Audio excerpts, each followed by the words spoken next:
day where sort of the retail campaign politics are put sort of to the side to focus on the strategy in front of those planning Canada's retaliation strategy now. Calculating exactly what's coming from the Trump administration is going to prove tricky, and we'll see if this call sheds any more light on that. We know other conversations to that end so far have been challenging, not because Canada wasn't part of them. Ontario Premier Doug Ford, the chair of the premiers right now, as well as Trade Minister, Intergovernmental Affairs Minister Dominic LeBlanc have been taking the lead and have had several conversations with Commerce Secretary Howard Lutnick in the window of time between sort of Wednesday, when that executive order on the automotive industry was signed, and now. But it also does appear that what they hear from Lutnick isn't necessarily what Trump eventually does, which is adding complications. The original sort of amount of the tariff might not even be in play. It might not actually be as hard on Canada as some other countries facing this global tariff. There might be a very complicated scheme of calculations and figuring out exemptions depending on different sort of components for a given part or a given finished assembled vehicle. So the rhetoric is one thing. What actually is happening next week another. But if Canada is going to do proportional response, it kind of needs to be clear on what's actually happening. And that is really the challenge in front of everyone who's gathering today, especially if this phone call this morning doesn't really lock down those sorts of details. But we'll see.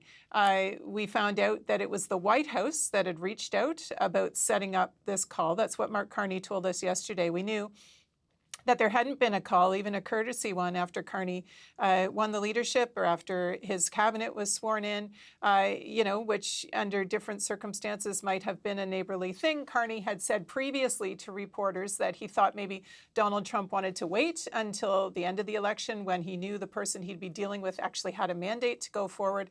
Carney himself also has signaled that there won't be any real negotiation or deal-making with Donald Trump until such time as he feels there's an appropriate level of respect being shown, no more jokes about the 51st state, wanting to be able to have some trust that what they hear they can count on and that they will stand by, which certainly doesn't appear to be the case right now with the Trump administration.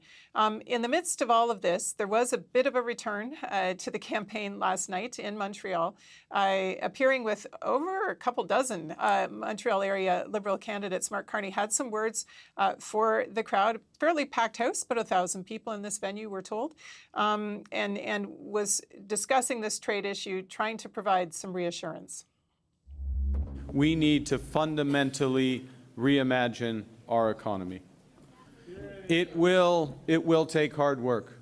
Elbows up. It will. We're going to have them up for a long time. It will take steady and focused determination from government, from business, from labor, in partnership. We will need to dramatically reduce our reliance on the United States. We will need to build new trading relationships elsewhere. It's interesting to see in sort of his communication over a number of events now, the managing of expectations, the letting Canadians know that there won't be one phone call that solves it all, that this is a long process. It's going to require commitment. It's going to require some, frankly, patience and resilience, preparing people for the fight, casting this in war and battleground terms. Also, Carney, speaking of tactics, signaled yesterday that as far as exactly what Canada would do for retaliation isn't something they're going to be chatting about publicly, managing our expectations for how much we might actually know by the end of today when he does meet with reporters mid-afternoon, saying it might be better to sort of kind of wait and see what they really need to do next week and not be sort of opening some kind of phony threat sort of negotiating process in public first. So managing our expectations for how many concrete details we will even get this afternoon, but we're going to hear something anyway about how all this goes down over the next few hours by the end of the day. There's so much anticipation, particularly about that phone call between Carney and Trump, and certainly any details that come into us, we'll share them here on CBC News Network. So we know where Mark Carney's going to be focusing his energy today. The phone call with the president, the meeting with the first ministers, U.S. tariffs, all of that. What are the other leaders in this ongoing federal election going to be dealing with? Yeah, and this is kind of the interesting part. You talk strategy, tactics, messaging. Pierre Poilievre is on the West Coast right now. Going to be focused today on trying to flip some NDP seats, currently orange seats, over into the blue column, particularly focusing on Vancouver Island at the moment. But he has been hoping this election would unfold on his terms, on his issues. Again, this morning, we are seeing a policy out from the War Room with an accompanying video, very much a bedrock policy for the Conservatives, but not one immediately related to sort of the trade anxieties on people's minds.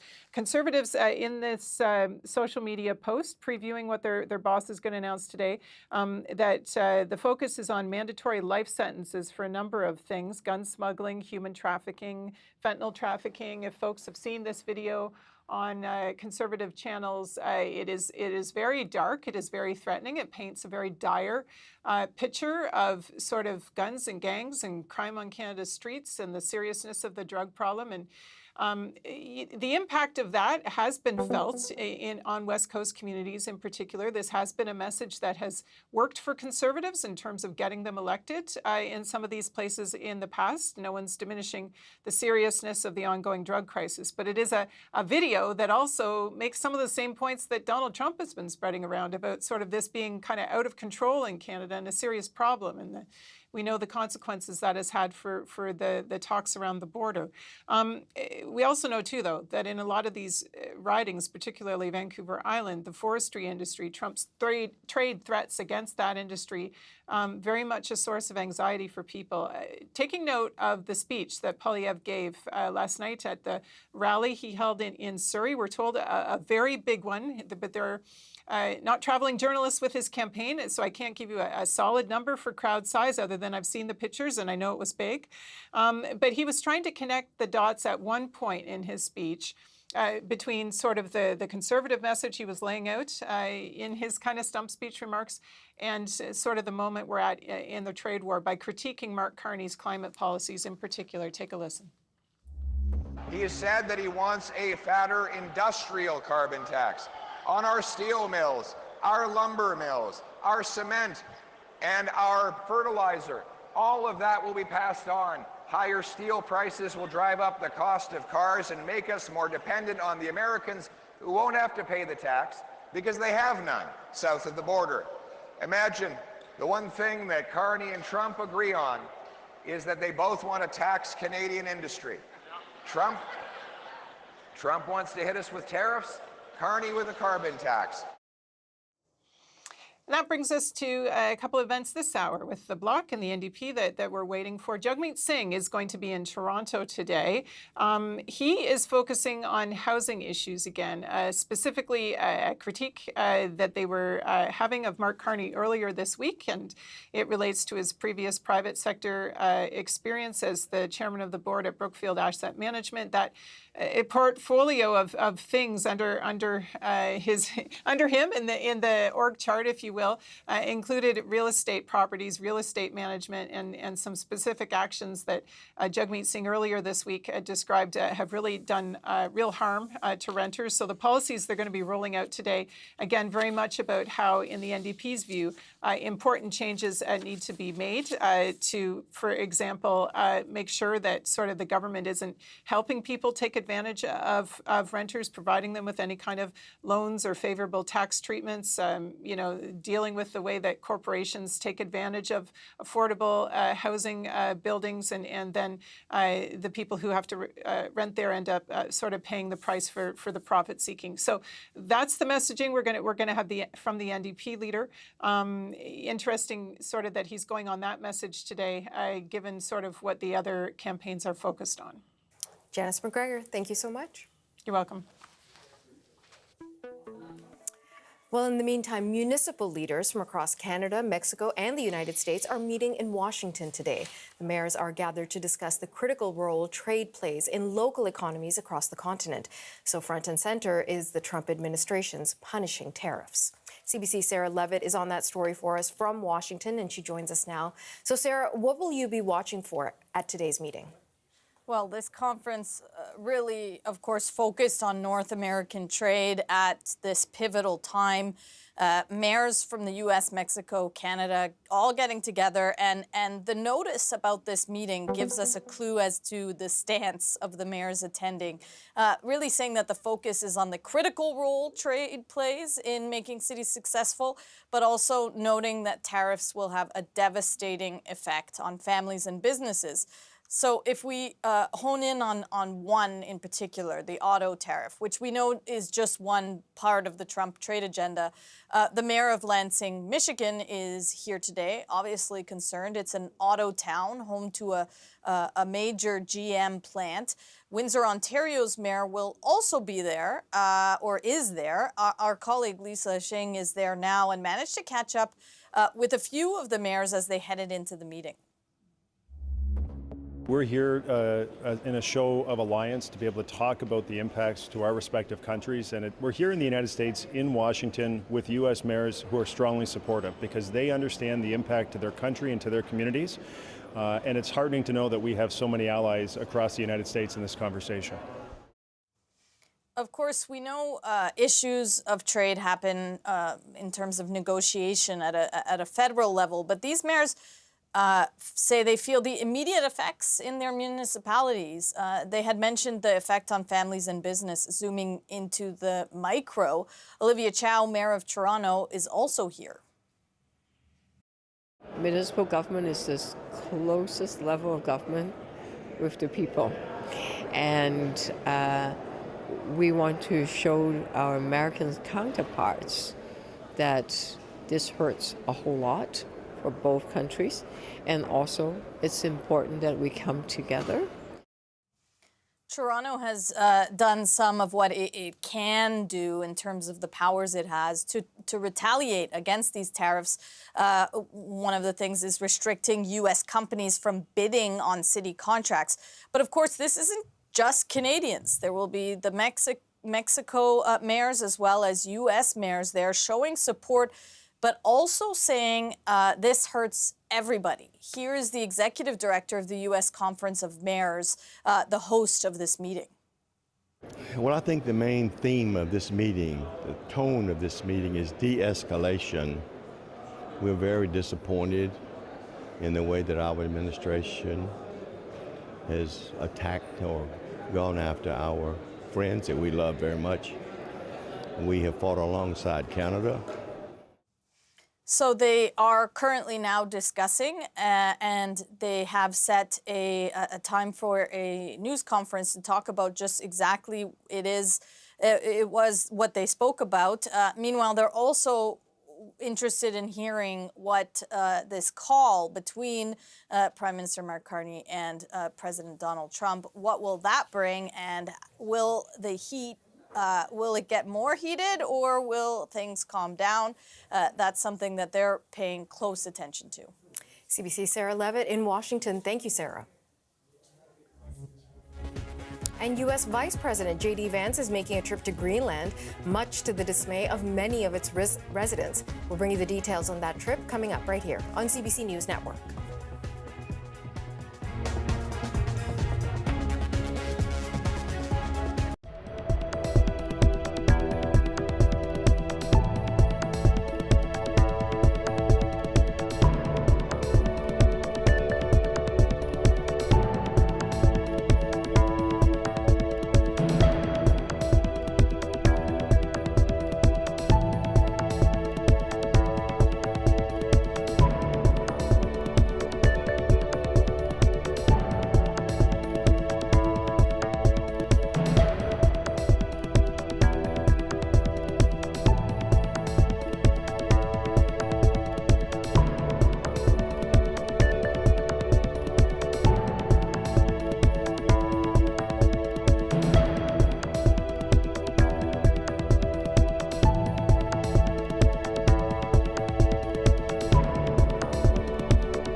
The people of Greenland are awaiting a visit from U.S. Vice President J.D. Vance. Residents of the Danish territory have been expressing anger at the Trump administration since the U.S. president said his country would, quote, go as far as we have to gain control of the island. Now, earlier this morning, Vance boarded the plane to leave the United States. You can see him here with his wife, Usha Vance. White House National Security Advisor Mike Waltz and U.S. Energy Secretary Chris Wright are also making that trip. CBC's Anna Cunningham is tracking that story for us from London. So, Anna, what's the purpose of this visit? Well, Natasha, this all started out actually as a solo visit by the Second Lady, US Vice President J.D. Vance's wife, Usha. It was billed as a sort of cultural tour. She was going to watch a popular dog sled race, tour the capital, Nuuk, and generally greet people. Now, Greenlanders in Nuuk did start to see high-level security preparations. And then J.D. Vance made this announcement. Take a listen. You know, there was so much excitement around Usha's visit to Greenland this Friday that I decided that I didn't want her to have all that fun by herself, and so I'm going to join her. I'm going to visit some of our guardians in the Space Force on the northwest coast of Greenland and also just check out what's going on with the security there of Greenland. So, look, Natasha, the plans changed. They're no longer visiting the capital, Nuuk. J.D. Vance says this visit is now to a remote US military installation. He's going to be briefed on Arctic security, and he's also bringing some friends with him. On board Air Force Two, we understand, is the US National Security Advisor Mike Waltz, his wife, who is the former Homeland Security Advisor Julia Neshwat, as well as the US Energy Secretary Chris Wright and the Utah Senator Mike Lee. I think one thing to note is that this was originally billed as a private tour, very much an unsolicited one, but when Greenlanders made it clear they would protest, it's turned into a visit just to this US military base. Natasha. Anna, many would not describe this necessarily as a friendly visit. It's certainly not the residents of Greenland. There's a lot of controversy around it. People are upset that the Vances are coming. Put that all into perspective for us. Yeah, look, it starts with the US President, Donald Trump. He has repeated claims that US national security requires the annexation of Greenland, and he has not hidden his desire for that. Wednesday, he said the US will go as far as we have to accomplish that goal. Greenland is a self-governing Danish territory. It's dependent on Copenhagen for things like law enforcement, foreign affairs, defence, security, even monetary policy. It uses the Danish kroner. And it is the world's largest island, and as such, it is strategically important. If you look back to the Cold War, the US military base then was used as a warning post for any possible attacks from the Soviet Union. And today, it's still the shortest route for missiles between Russia and the US. Greenland is also rich in untapped mineral resources, oil and gas. And I think it's worth noting that on Thursday, the Russian President Vladimir Putin said he believes that Donald Trump is serious about wanting Greenland. But take a listen to these Nuuk residents. We don't want you here. That's a clear message. We don't want you here. We are not for sale. You are not for sale in your country. You know that. That's why I'm very angry about that. He's not welcome to Greenland and his administration because he wants to buy us. Now, Greenlanders, as we know, were ready to protest if the Vances visited the capital. I think the US administration saw that they were heading into a potential PR disaster, particularly as just hours before Air Force Two lands, Greenland has just announced a new coalition government after recent elections. Natasha, as for Denmark, its government is clear. Greenland is not for sale. CBC's Anna Cunningham in London. Thank you so much, Anna.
It's day 6 of the federal election campaign, and we're tracking the main party leaders and how Donald Trump's trade war is upending their agendas.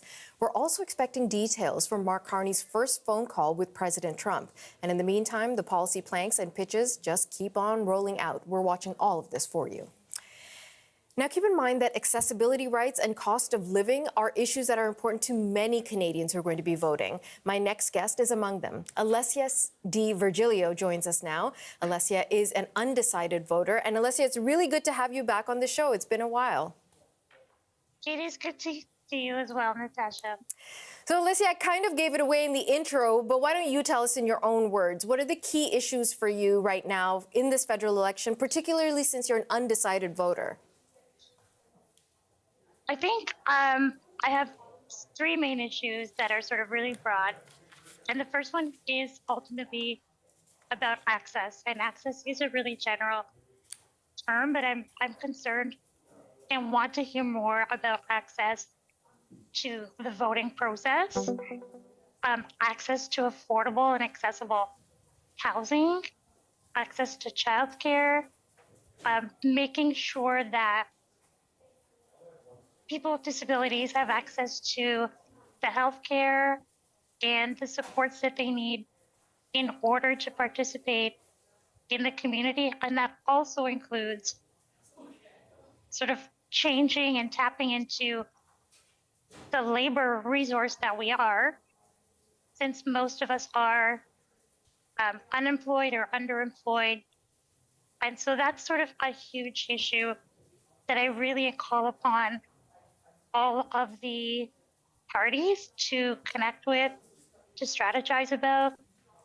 Alessia, I love the way you frame this, that access, you know, when we think about accessibility, I think most of us have a very narrow understanding of it, but you've broadened it so deeply. It's access to good life. It's access to housing, childcare, jobs.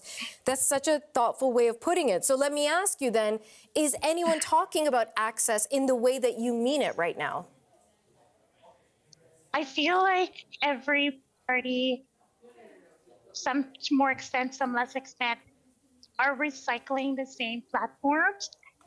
And I truly believe in the innovation and creativity of our nation. And so I call upon the parties, think outside the box, talk to people.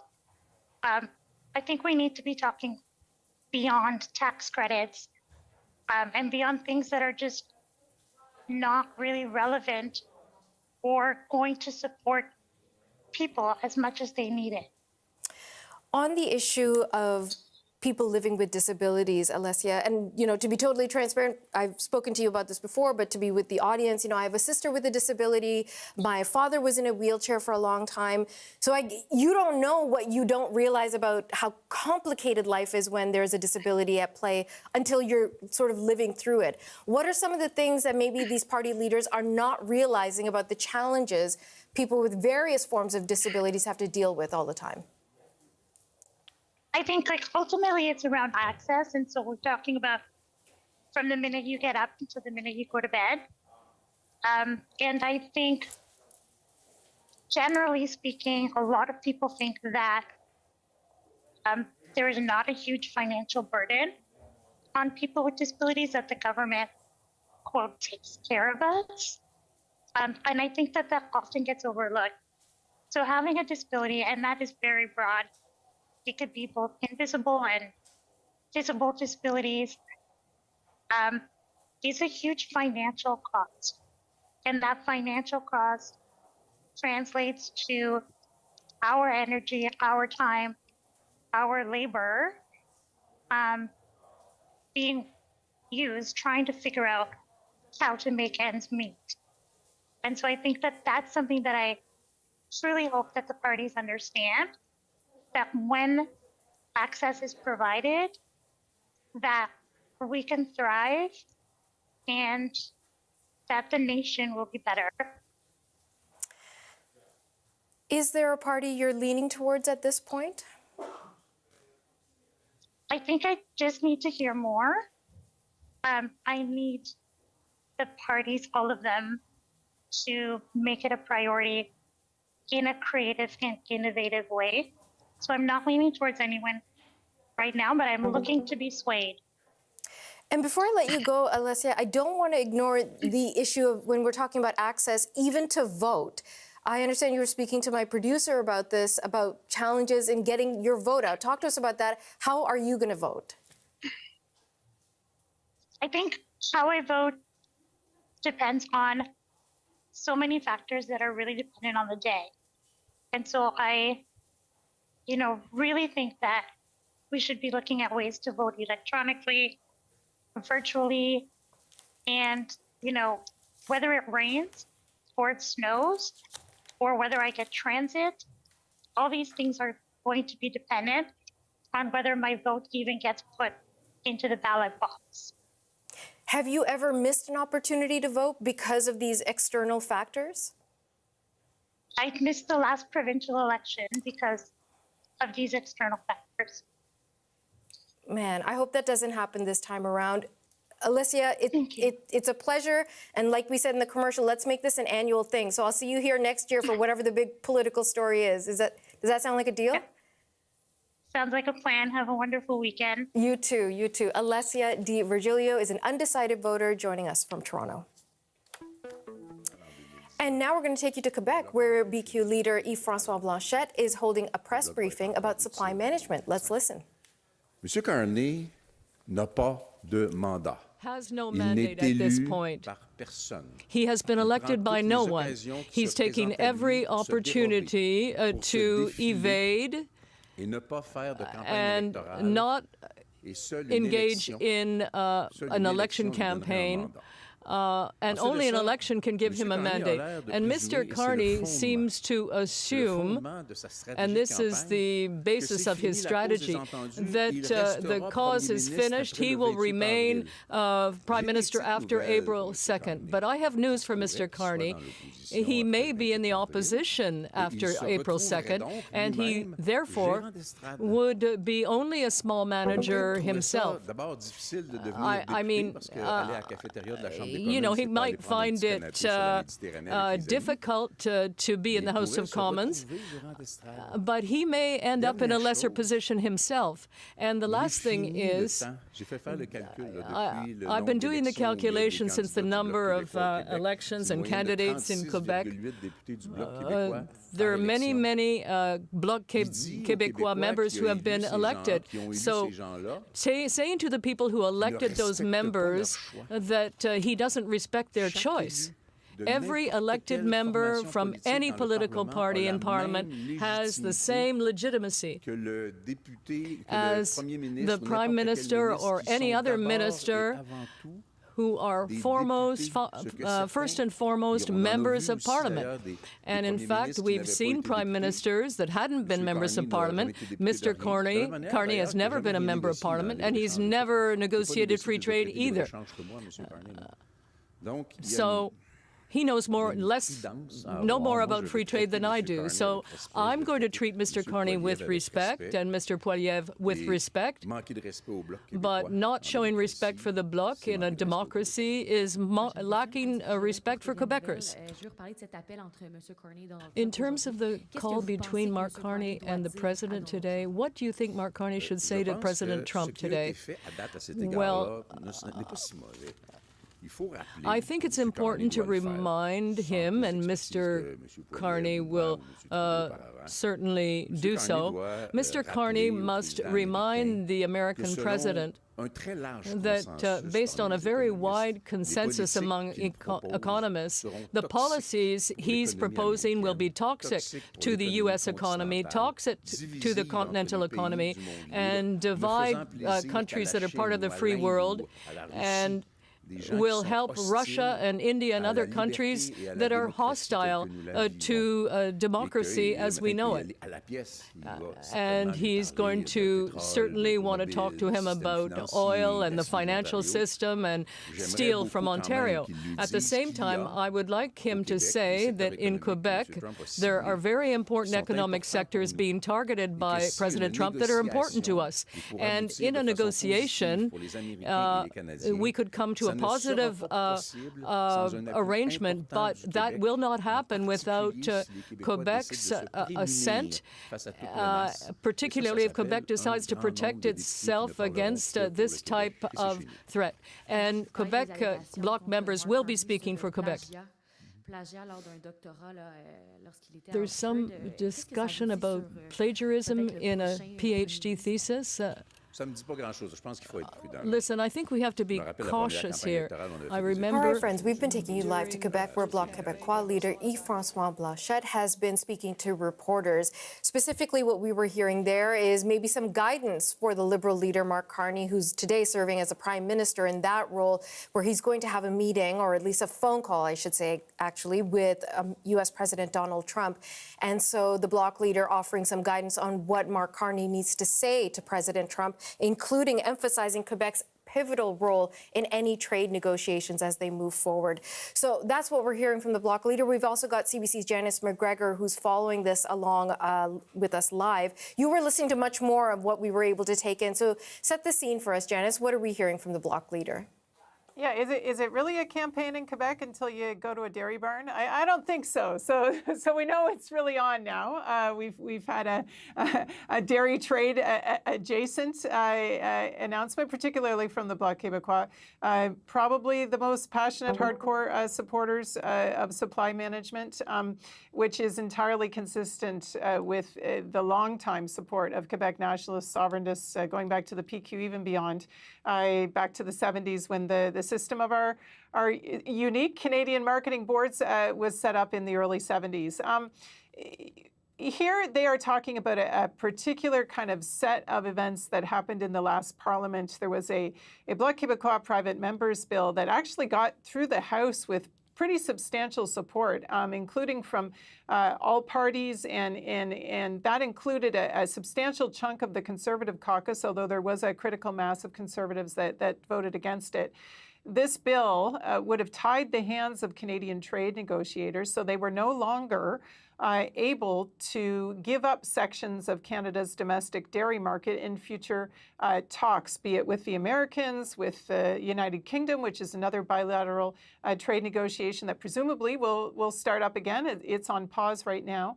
Or any other part of the world down the road. This has been kind of the perennial sort of last card played through a number of major trade negotiations for Canada. A little slice of the dairy market to get the deal done has happened on several occasions, such that dairy farmers have argued sort of if any more is given up, it is going to put their future viability at stake. For those who don't realize that when we say supply management, that is the system that gives Canadian farmers stable prices and a guaranteed dominance in the domestic market that is maintained through a strict system of tariffs at the borders, controls over the limited imports that are allowed to come into Canada.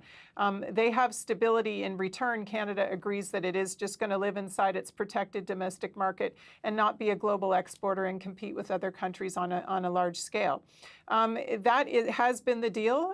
They believe this has been in peril. The more these little kind of concessions have been put into trade deals, and the Bloc Québécois says enough already, backing the industry in its calls for this to stop. But of course, this very much in focus now. If we are heading into a review of CUSMA, the North American Trade Agreement, we know the Trump administration does want more access to Canada's dairy market. Donald Trump loves to talk about dairy. It has kind of an outsized importance relative to its actual economic significance in his mind. And it is always kind of a political football that gets kicked around. But this bill did not make it through the Senate and did not become law.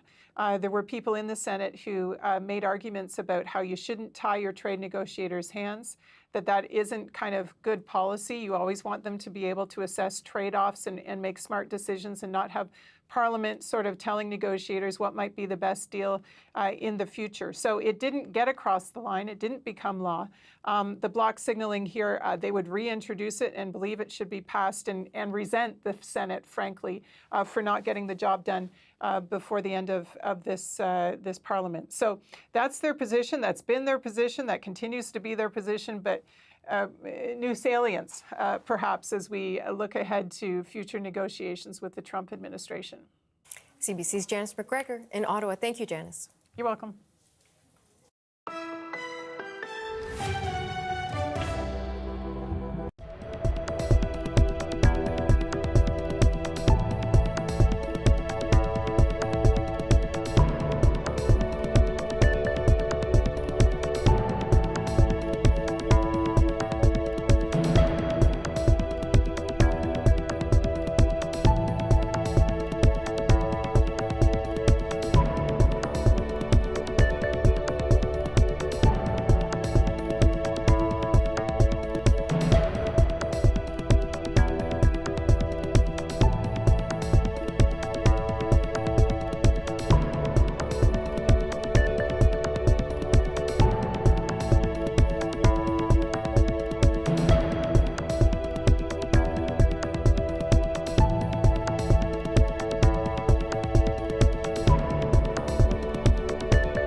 Josh Ross and Single Again. He's tied with pop sensation Tate McRae for the most nominations at the Juno Awards, and the big show is on Sunday in Vancouver.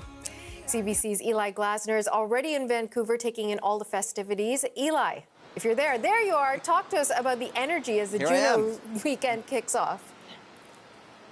Energy, little sleepy right here, local time in Vancouver, but the city is just getting ready for Juno Mania. So this is actually the Roger Arena right next to me. So this is where the big award show is going to happen Sunday night. And then behind me is BC Place, and that is where the red carpet happens. So you're already getting a sense of the size of the Junos kind of spread out amongst two arenas. But we were taking kind of the temperature of things yesterday. We were at what's called the Juno Block Party. And this is what is so great. Whenever the Junos are in town, whether it's Regina, Toronto, Vancouver, Montreal, they are all these kind of events that go on throughout the weekend. There are free concerts, the Juno Block Party. That is where we were. I was talking to Looney. She's a newly nominated artist. She's from Scarborough, first time nominated on stage, connecting with fans. That is what it's all about. But of course, you think of what we've been talking about today in the news, the tension with America and what is happening in Canada, and how does it feel to be a fan of Canadian music right now? I mean, I think people are really responding to Canadian music right now, given all the current circumstances. Certainly, that is what I was hearing yesterday. Take a look.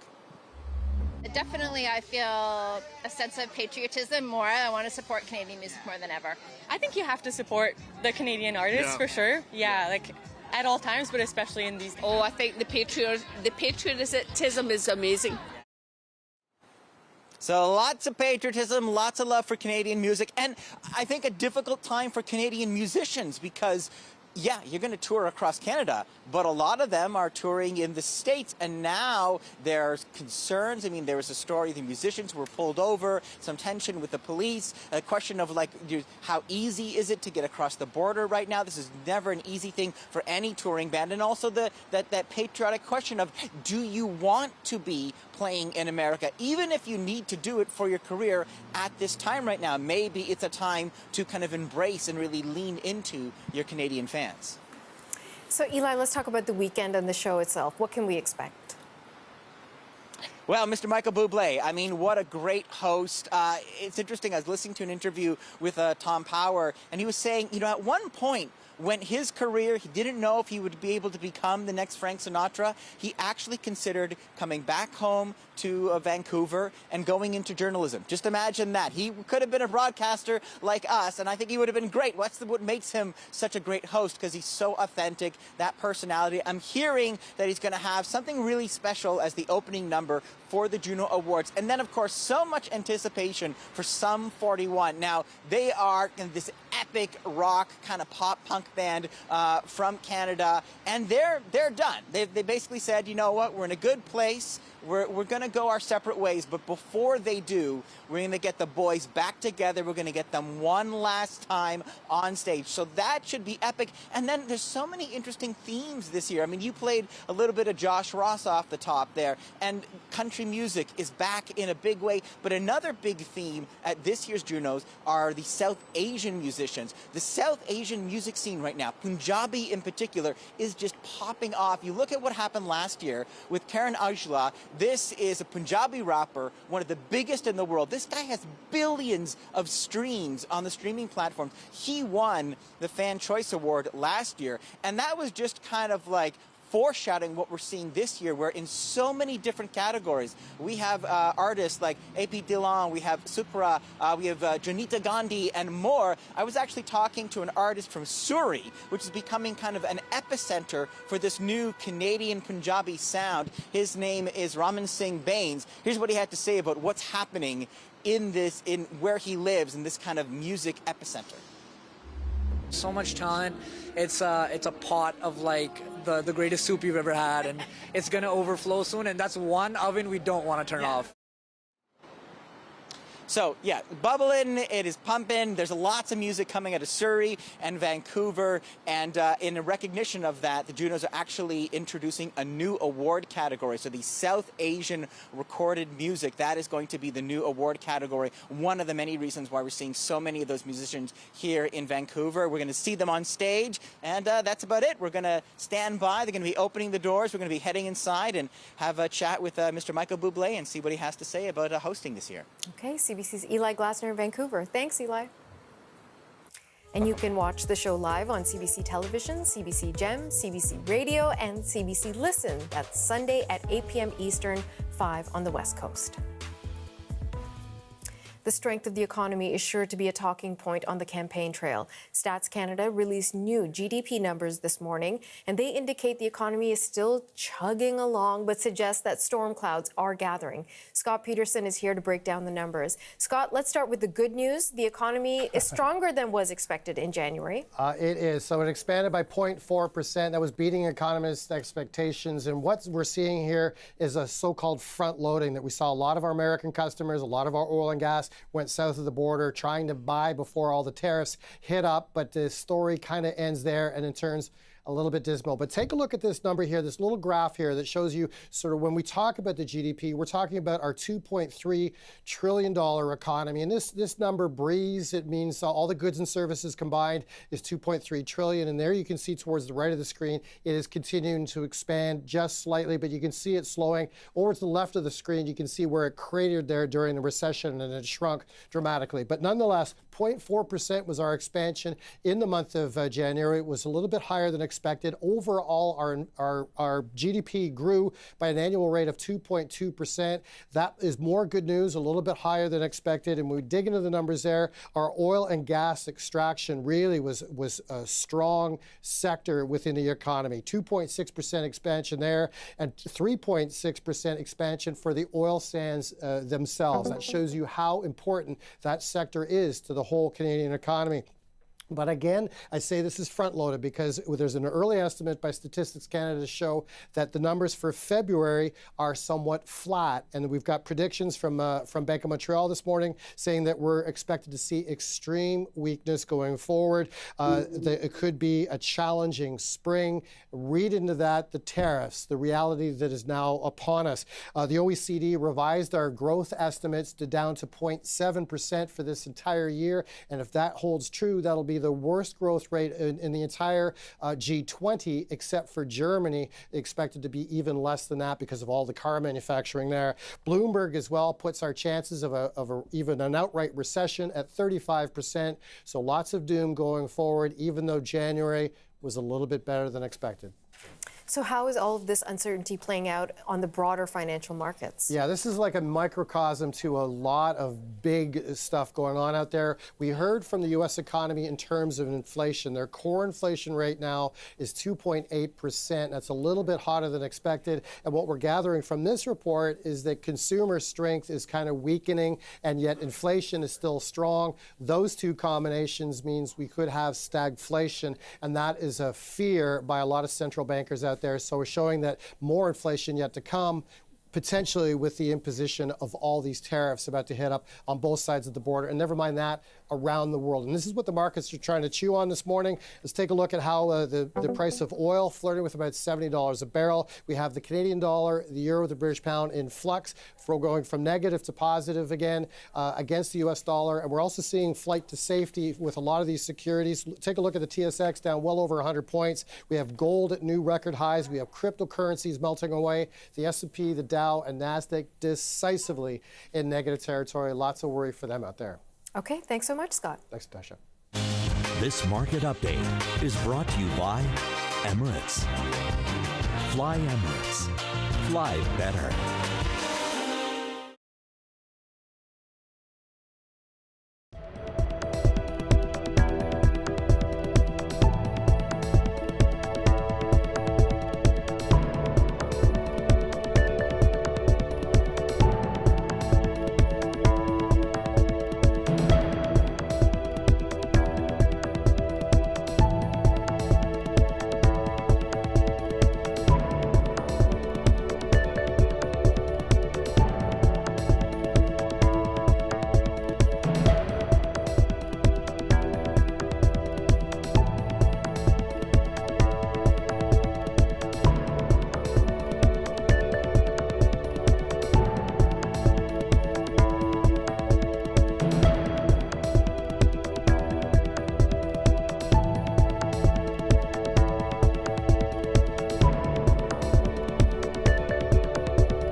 Hello and welcome inside the CBC Newsroom. I'm Natasha Fatah. And there is breaking news on Donald Trump's trade war with Canada. A crucial phone call is expected to take place within the next 2 hours. Mark Carney will be on the line with the U.S. president. And this will be the first call between the two leaders since Carney became the prime minister. Also on the line, billions of dollars worth of trade and a relationship badly damaged. Carney has pointed to a profound shift in the Canada-U.S. relationship. The old relationship we had with the United States, based on deepening integration of our economies and tight security and military cooperations, is over. What exactly the United States does next is unclear. But what is clear is that we, as Canadians, have agency. We have power. We will need to dramatically reduce our reliance on the United States. This call is just one event in a busy day for Carney as he prepares for a major escalation in the trade war coming next week. That's when President Trump will introduce more tariffs, and then Carney has promised to retaliate, something that could then trigger new threats from President Trump. So to keep this all together, Janice McGregor joins us once again from our Parliamentary Bureau in Ottawa. So let's talk about the phone call. What do we know at this point, Janice? Yeah, let's not oversell how much we really know about the itinerary today, because a lot has been changing very quickly. Not a lot of firm details given to anybody, to be honest, about what's unfolding today. Only that we know that Mark Carney is not on the campaign trail today. He is in government mode, taking these important calls and meetings, as we'll discuss in a minute, on behalf of sort of like the executive of this country, and then the campaign stuff he might return to sort of later on. There are a couple of things in the sequencing of this that counts. We have been told that the phone call with Donald Trump, this will be there first, is happening this morning. I take note that it is 11 Eastern, so that suggests if it isn't underway already, it sure must be getting underway soon. So I don't know exactly at what point we might get confirmation that it's happened or it's over, or whether we'll see a readout from Washington or a readout from the Canadian side. We are all kind of hitting refresh and texting people and seeing what we can figure out. But this is significantly the first conversation. Donald Trump did not reach out after Mark Carney won the leadership, after he was sworn in, for example, in the way that you sort of might think on a neighborly basis. The outreach from the White House only came after Wednesday's automotive tariffs announcement, Mark Carney disclosed yesterday. He had said for some time he would be available for a call, but he also put a marker down that he wasn't going to be getting into any kind of a negotiation or deal-making conversation with Donald Trump until more respect was shown to Canada. Enough with the 51st state jokes, that he wanted to take a different, more formal tone and treat this in a more business-like fashion, and wanted to see some evidence of that from the other side. This has been tricky, though. The open line of conversation between Canada and the U.S. has been mostly handled by International Trade Minister, Intergovernmental Affairs Minister Dominic LeBlanc, and Ontario Premier Doug Ford on behalf of, as chair of the group of premiers in this country. They have been in several conversations with the Commerce Secretary, Howard Lutnick. But the tricky thing is, as they have articulated, sometimes they hear things with the Commerce Secretary that actually don't pan out when it comes to what's actually done in the Oval Office. All the more reason then why it is very hard to get a read on what's really happening with tariffs next week. There's the bluster of the initial announcement, and then, as we've seen before, this sort of walk back and possible exemptions, and maybe not, the full amount, and we're going to calculate the content of a vehicle and how much percentage comes from the U.S. Well, can you even do that administratively? Is customs set up to handle that? Walk back, adjust. It might not be quite as bad for Canada in the end, although let's be clear, any tariffs on automotive are a fundamental violation of the free trade agreement in place between Canada and the U.S. and the whole kind of deal and situation that's been in place going back to the Auto Pact. So in this climate, this call happens. We wait to see the tone of it or what comes out. Then Mark Carney is going to be meeting with the premiers. That meeting is a little bit more transparent in terms of timing. It's at midday, so presumably after the call, and if the call was later or longer, maybe it waits too, we don't know. This is a virtual meeting with the premiers. They were mostly all in town last week and sort of set in motion a number of specific actions on energy and trade corridors and internal trade, and presumably a follow-up conversation, but also a briefing depending on what happens this morning for that group. We don't know if we're going to hear from Mark Carney until sort of perhaps much later in the day, or perhaps once he gets more into campaign mode. The normal rhythm of sort of getting to question the leader every day kind of very much cast in doubt when you have these sort of other official agenda items. So we wait to see kind of what we might learn or hear, or what questions can be put by the end of the day. But this fluidity, I guess, to be expected in this kind of a unique situation.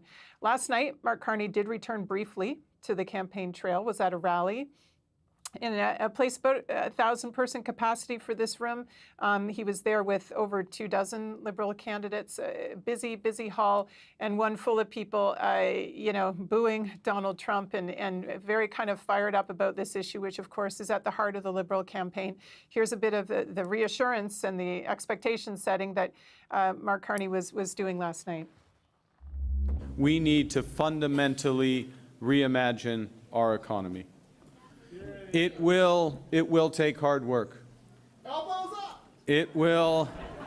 We're going to have them up for a long time. It will take steady and focused determination from government, from business, from labor, in partnership.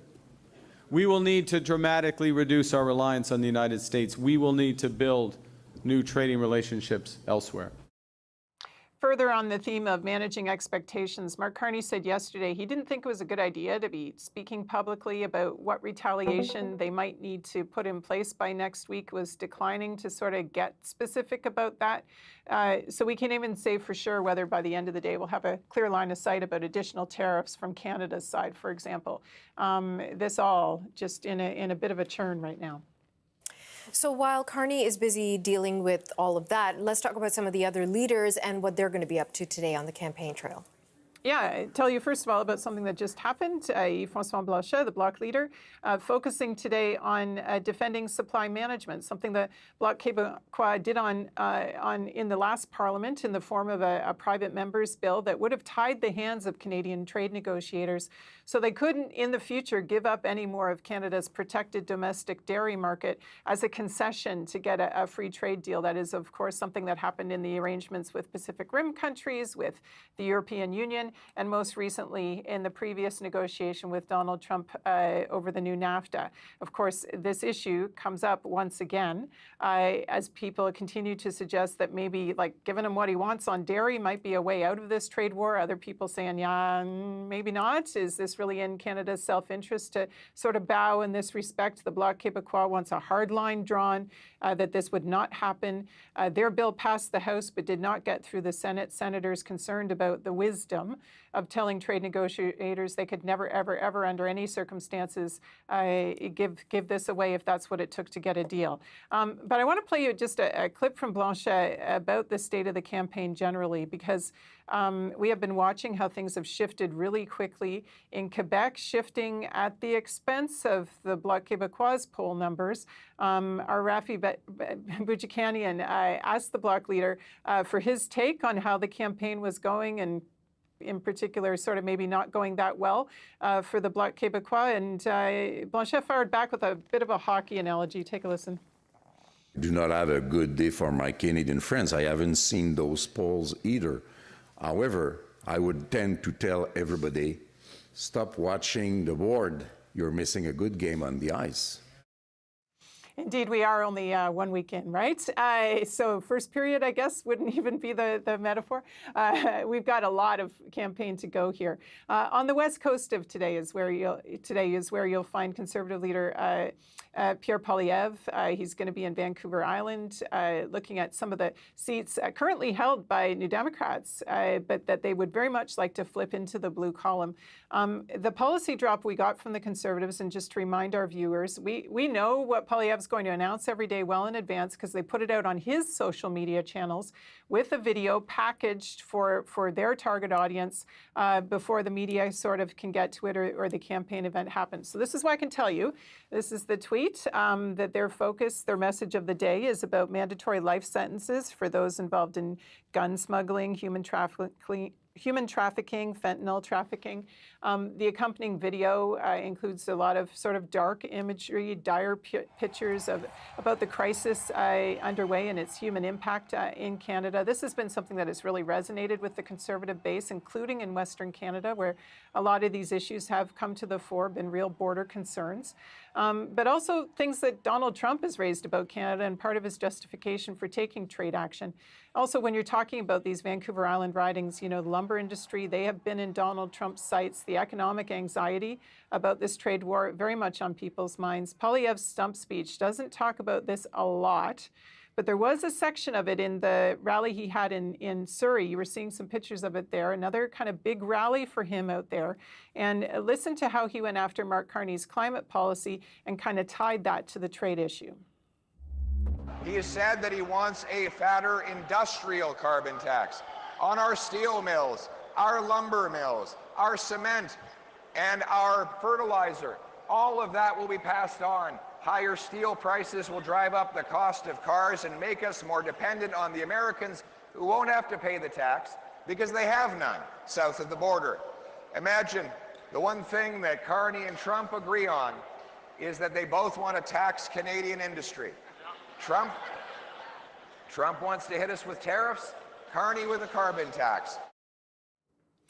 And on to the New Democrats. They had an event last hour. They're having some technical difficulties, so I haven't been able to see that event here in my studio. But Jagmeet Singh's focus today, housing issues. We will get to his announcement hopefully soon, specifically on some justice for renters. This is something they were talking about earlier in the week. They're returning it again. New Democrats want corporations banned from buying affordable housing. They want the government to take firmer action if a landlord is getting government assistance, then sort of having some strings attached to that to make sure they can't turn around and gouge tenants, and have more sort of funds available to protect rents, knowing how affordable housing is such an issue right now. So that's what the New Democrats are on today. Hopefully get that tape in eventually as we wait to see what's happened with this phone call as we get towards the middle of the day here. Janice, do you have any sense of how, for the past couple of days, Mark Carney has been pulled away from campaigning as a Liberal leader because he's had to deal with the actual business of being the Prime Minister, which he technically is at this point? How is that being viewed from the polls' perspective, from voters, what you're hearing generally in Ottawa? Is he functioning then from a position of strength, or is this actually detracting from his goal of getting elected? Well, I suppose we're going to have to see how this plays out. But I will say that sort of the Liberal campaign from the very start has been premised on these kind of fundamental, frankly, anxiety issues about the relationship with the U.S., about the current geopolitical moment, about Canada's economic future, perhaps the fundamental kind of changes and restructuring in store for Canada. That's been kind of the laser focus of the Liberal campaign. We don't see them delve into a very wide range of issues. Every day, Mark Carney is sort of talking about variations of that. And the pitch for Mark Carney to carry on and be the leader in charge going forward is very much based on his being the steady, safe hands at the wheel. When he's in governing mode, as he is today, people are sort of getting to see in the window example of sort of what's going to continue. You know, they don't have to sort of wonder if he's capable of doing it when they see him doing it, right? Janice, so it is that kind of a feature, not a bug, if you will. Absolutely. I'm so sorry for jumping in, but we've just received a Truth Social posting from Donald Trump, President Trump, about that phone call. So if we can bring that up on the monitor. Must be up then. Okay. So let me just read this to you. I just finished. Okay, we can't do that. I'll read this to you, folks. I just finished speaking with Prime Minister Mark Carney of Canada. It was an extremely productive call. We agree on many things, and we'll be meeting immediately after Canada's upcoming election to work on elements on politics, business, and all other factors that will end up being great for both the United States of America and Canada. Thank you for your attention to this matter. Okay, folks, again, just want to clarify how important this is. This is a Truth Social posting from American President Donald Trump after the first conversation that he's had with now Prime Minister Mark Carney. They had not spoken in the 13 days he's been Prime Minister while we've been in this election. So It sounds pretty respectful, Janice. I've got lots of analysis on this, but I'll turn to you. What do you make of what we're seeing so far? I guess I would observe a few things. Please. The Truth Social posts, if you follow them, and you're forgiven if you don't, but you know, they can be all over the map. Positive one day, extremely negative and aggressive the next. Certainly inside the Prime Minister's office, to see a relatively business-like, neutral language, constructive language posts like this, you would anticipate a heaving sigh of relief compared to the alternative. It sure beats kind of the 1 a.m. Harsh smackdown that sometimes comes Canada's way, right? So you know, this is probably something that people will feel as good as they could feel about it. Of course, he takes to his social media, but we'd also expect from the White House a more kind of professional readout or write-up for the press corps about this conversation, and that might have a little bit kind of more to it by way of substance. I'd observe that what he's talking about here is consistent with what Carney has been portraying about the nature of what he would be going for in his communication and relationship with Trump in two ways. One, that he wants to sort of take a very professional approach, insist on respect, not get into sort of like the first name calling and stuff like that. This would be much more kind of in that direction and responsive to the tone that Carney has set with Trump right from the get out. But the other aspect, I would say, sort of, we have heard from Carney that he believed that Trump wanted to sort of have someone with a mandate to negotiate with him at a future date. And if you look at this, that seems to be the suggestion that sort of Trump, too, is acknowledging that there's an election underway. And then once the election happens, then they can get down to sort of talking business and what does he say, and other factors, right? whatever he decides other factors are, I guess we wait to see. But sort of they must have discussed the road to sort of a more serious meeting at the end of the campaign. Probably smart for everybody involved not to be sort of trying to do something while you're also campaigning. And then whoever does sit down with him, not to prejudge what Canadians might choose, can do so from the strength of having a mandate, right? Right. Because that's what these weeks are all about between here and April 28th.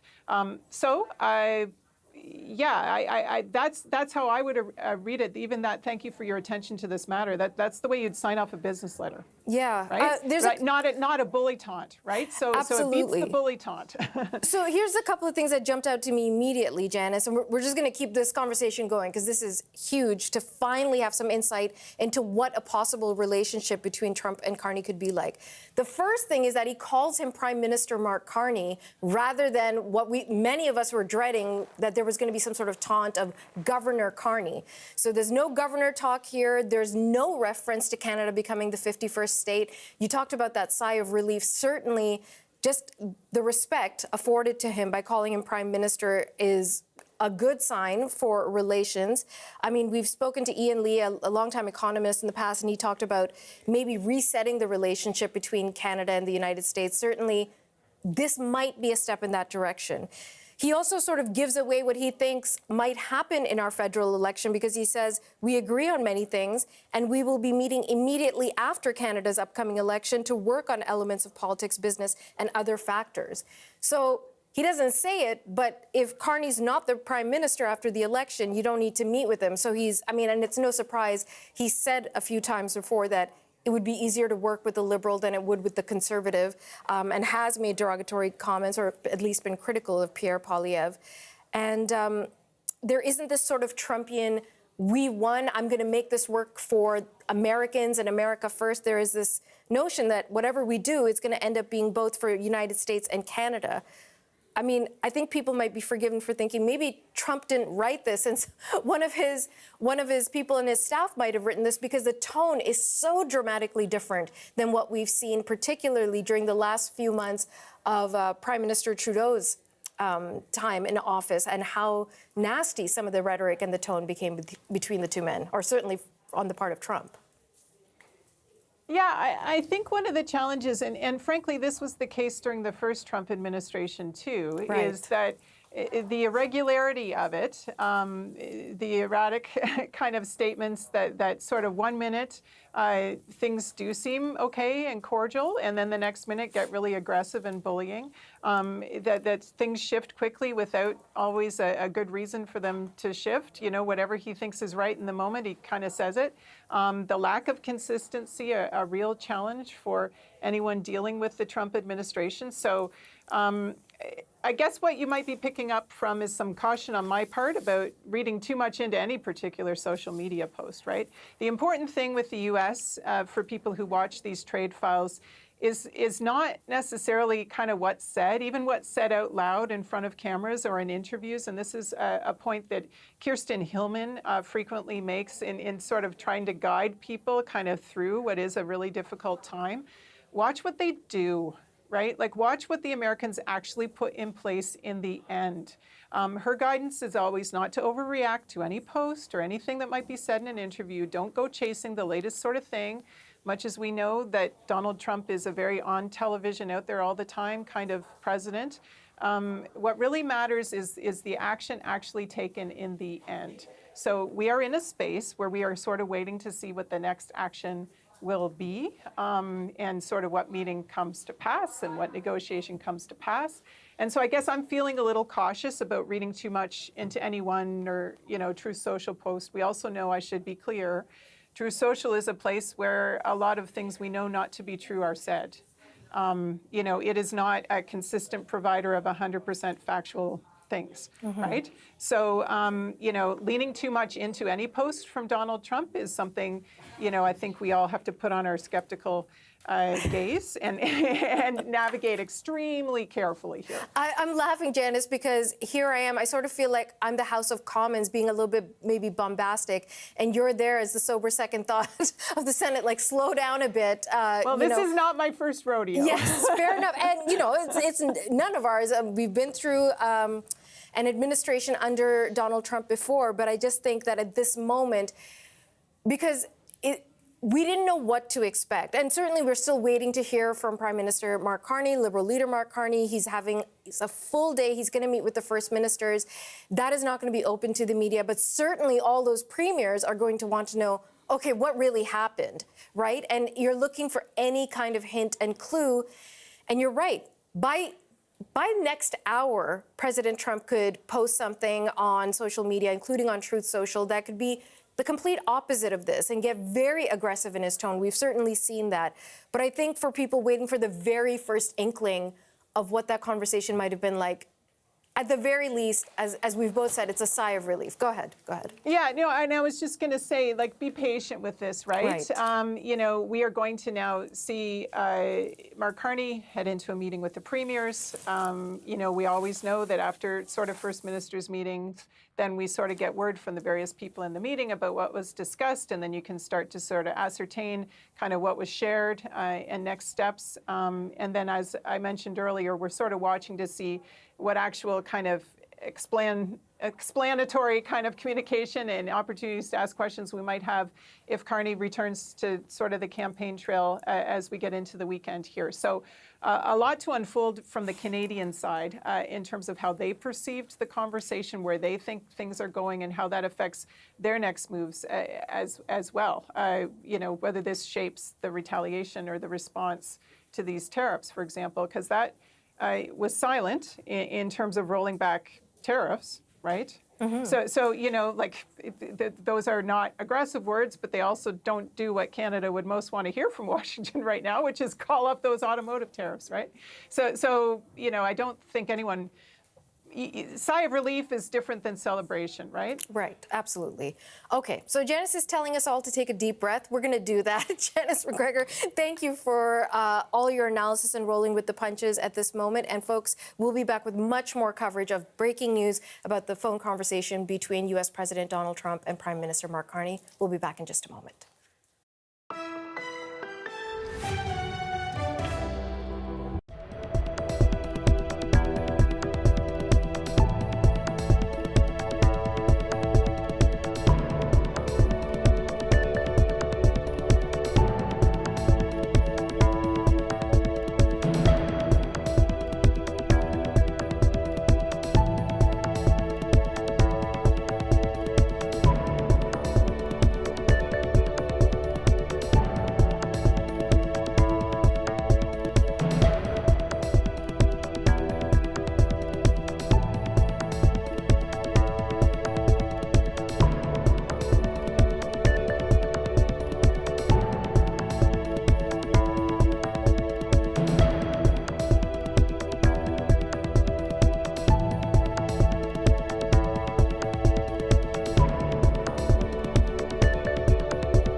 We are following breaking news in the U.S.-Canada trade war. U.S. President Donald Trump has just posted on Truth Social that he has now spoken with Prime Minister Mark Carney and that the call was productive, saying they agreed on many things and that they will meet immediately after Canada's election. I want to turn to our next guest now for further analysis on this. Let's welcome to the show Eric Miller. He is the president of Rideau Potomac Strategy Group. It advises companies and governments on cross-border trade issues. So he seems like the perfect guy to talk to about what's going on in the news today. Eric, thanks so much for making time for us. My pleasure. Eric, let me begin because this is the breaking news. It just came out a few moments ago. I'll read for the audience again the full statement that Donald Trump has posted on Truth Social about the conversation with Mark Carney. He said, I just finished speaking with Prime Minister Mark Carney of Canada. It was an extremely productive call. We agree on many things and we'll be meeting immediately after Canada's upcoming election to work on elements of politics, business, and all other factors that will end up being great for both the United States of America and Canada. And then thank you for your attention to this matter. So, your first reaction to this posting, Eric? My first reaction is that Prime Minister Carney was very effective at conveying his message to President Trump. It certainly wouldn't have been lost to people in President Trump's world when they read last evening that Canada was fundamentally reconsidering its relationship with the United States. And so it's a message that all of the discussion around 51st state and annexation has put Canada in a position where it's prepared to turn its back on the traditional relationship with the United States. And people around President Trump and perhaps President Trump himself have decided that they need to moderate their rhetoric and look to keep the relationship going in a historically positive direction. Let's break all this down because, as I said, this just broke moments ago. Any sort of indication of how the conversation went. How significant is it that these two men spoke today? It's very significant because certainly what you saw was a great deal of animosity from Donald Trump toward Justin Trudeau personally. And with the initial interaction with Mark Carney, what you're seeing is that President Trump is seeking to strike a bit of a different tone. It also, I think, indicated that Prime Minister Carney was effective in making clear to President Trump that Canada would defend its interests and that the United States would be dramatically worse off if it persisted in its direction of pushing allies like Canada away. And so certainly it's a positive indication that that the discussion moved in a direction that would see the Canada-U.S. relationship go back on an even keel. But of course, it's one statement, one call, and whoever is prime minister after the election will need to really pick this up and carry it forward for the long term. As you said, it's the first statement, the first phone call, and I was just speaking with our colleague Janice McGregor in Ottawa about this, and she's saying, you just don't know, and the tone could change very quickly. So how much faith can we put in this, or how much stock can we put into this particular posting on Truth Social when we know that within an hour, the entire conversation could change and the president could come out with a very aggressive tone? Yeah, I mean, this is a mile marker and an indication of directionality. But as we've seen with Donald Trump, he changes just like the weather, and it's very, very difficult to ensure that there is a long-term consistent direction. But fundamentally, what Canada did was it laid down a marker that said, here are our interests, and we will defend our interests. And if you want to be part of having a good long-term constructive relationship with Canada, that is something that Canada will welcome. But your delusions that Canada is somehow not a country because it depends on the U.S. should be put to rest, because Canada is perfectly prepared to make new arrangements with Europe, with Asia, with other parts of the world that may or may not include the United States. And so it sounds like, certainly from the very little information we have, that Prime Minister Carney took a tough approach and laid down very clearly what Canada's interests are, and that perhaps President Trump was receptive to that, and people around President Trump were receptive to that message, because it has to be dawning on them by now that if Canada really were to take a different path, that the U.S. would be massively worse off in the process. Eric, talk to me about how someone in a position like Mark Carney's moves forward, because he's also in the middle of a federal election. And it was just last night, he's at an event and he's saying that the old relationship that Canada had with the United States doesn't exist anymore. It needs to be rethought. And this whole sentiment of patriotism, which includes elbows up and boycotting buying American products and looking for partners outside of North America to trade with. So he's simultaneously having to push this agenda or this message of moving away from the United States, but also trying to reestablish a very good relationship with the United States because they are our biggest trading partner. And most analysts have said the ideal situation would be we never got into this trade war in the first place. So how does he sort of balance those two simultaneous arguments? Well, certainly when you're in the course of an election campaign, the primary focus is on politics. And so you will see both Mr. Poilievre and Prime Minister Carney very focused on the campaign ahead.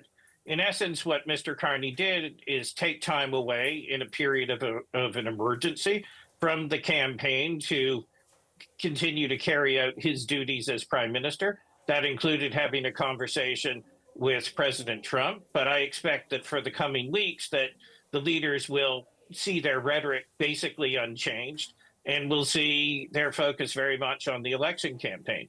And then what happens after the election will be determined at that time.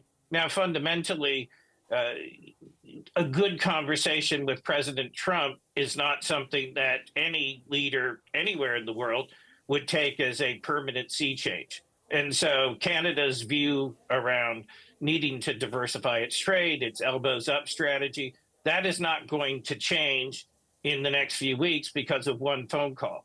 Trust takes years to build, and if there is to be a new and different relationship with the United States that's based on mutual benefit and trade, that will have to be reconstructed, because what Mr. Carney acknowledged in his campaign statements was that the old order is essentially dead. So and has this trade broken? Has this relationship broken, Eric? For both sides? It hasn't broken. It's evolved, though. And you will see, you saw after the Canada-U.S. Free Trade Agreement that a real approach was to move Canada closer toward the United States, that integration would benefit both sides, that you would have a closer economic relationship.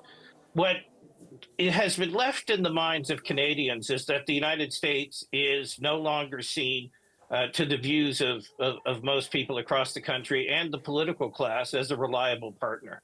And so that sense of camaraderie, that reliability, that sense of trust is something that has been broken and will take a long time to rebuild.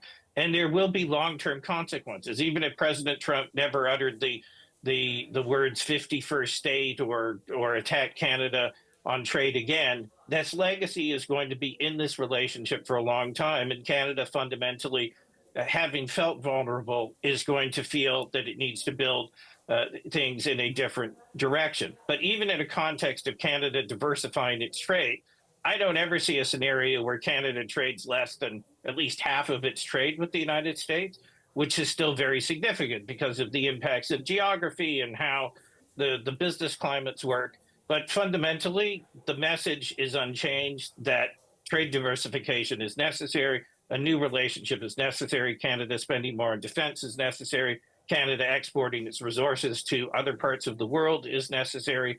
And so all of that will be brought out in the campaign, and Canada will say after the election, what is the new relationship we're looking at with the United States? We want it to be constructive and positive, but it will not look like the old relationship, because once you shatter trust, trust is shattered. If we can return to the Truth Social posting, something that stood out is that there is no reference to the tariffs, the imposition of tariffs that already exist, and then the threat that came yesterday of more tariffs on auto parts coming from Canada and Mexico into the United States, and the April 2nd tariff. So the lack of reference to tariffs, so what are we to make of that in this posting? I don't think it tells us anything about where President Trump's head is on tariffs. He has spoken repeatedly about his desire to impose tariffs, his anger with Canada on what he sees as unfair trade practices. And so I fully expect that Canada will be included as part of this bigger reciprocal trade announcement that will come out on the 2nd of April. I foresee a scenario where the auto tariffs will continue to move on their own trajectory. And so even though they've had a good and positive conversation, this is the first discussion. And of course, for Canadians, tariffs are the #1 issue that is threatening the economy and raising concerns. But the fact that it is not mentioned shows that we are at the fundamental level of now trying to build trust before we can even move to the point of trying to work through arguments for President Trump to remove his tariffs, which Canadians rightly feel are designed to cause economic pain to Canada. Okay, Eric Miller is the president of Rideau Potomac Strategy Group, and he's been our guest. Thanks so much for your time, Eric. My pleasure. Okay, folks, we are going to go to the NDP in just a moment, but first, this again breaking. There's a lot of news developing right now. We've just got a statement from Yves-François Blanchet, who is, of course, the leader of the Bloc Québécois, who has posted on X. This is translated by Google from French to English. I welcome the fact that Donald Trump deemed the conversation with Mark Carney productive. I would like to know what was said about supply management, softwood lumber, culture, and aluminum, key sectors of Quebec's economy. We understand that Mr. Trump will respect the Canadian election without further intrusion before May. What about the tariff threats of April 2nd? Exactly what I was speaking to my guest about. Will they be postponed until May or later? So that coming to us from the Bloc leader, because of course he is still in full campaign mode, as is the leader of the NDP, Jagmeet Singh, who is speaking at an event right now. So let's go there.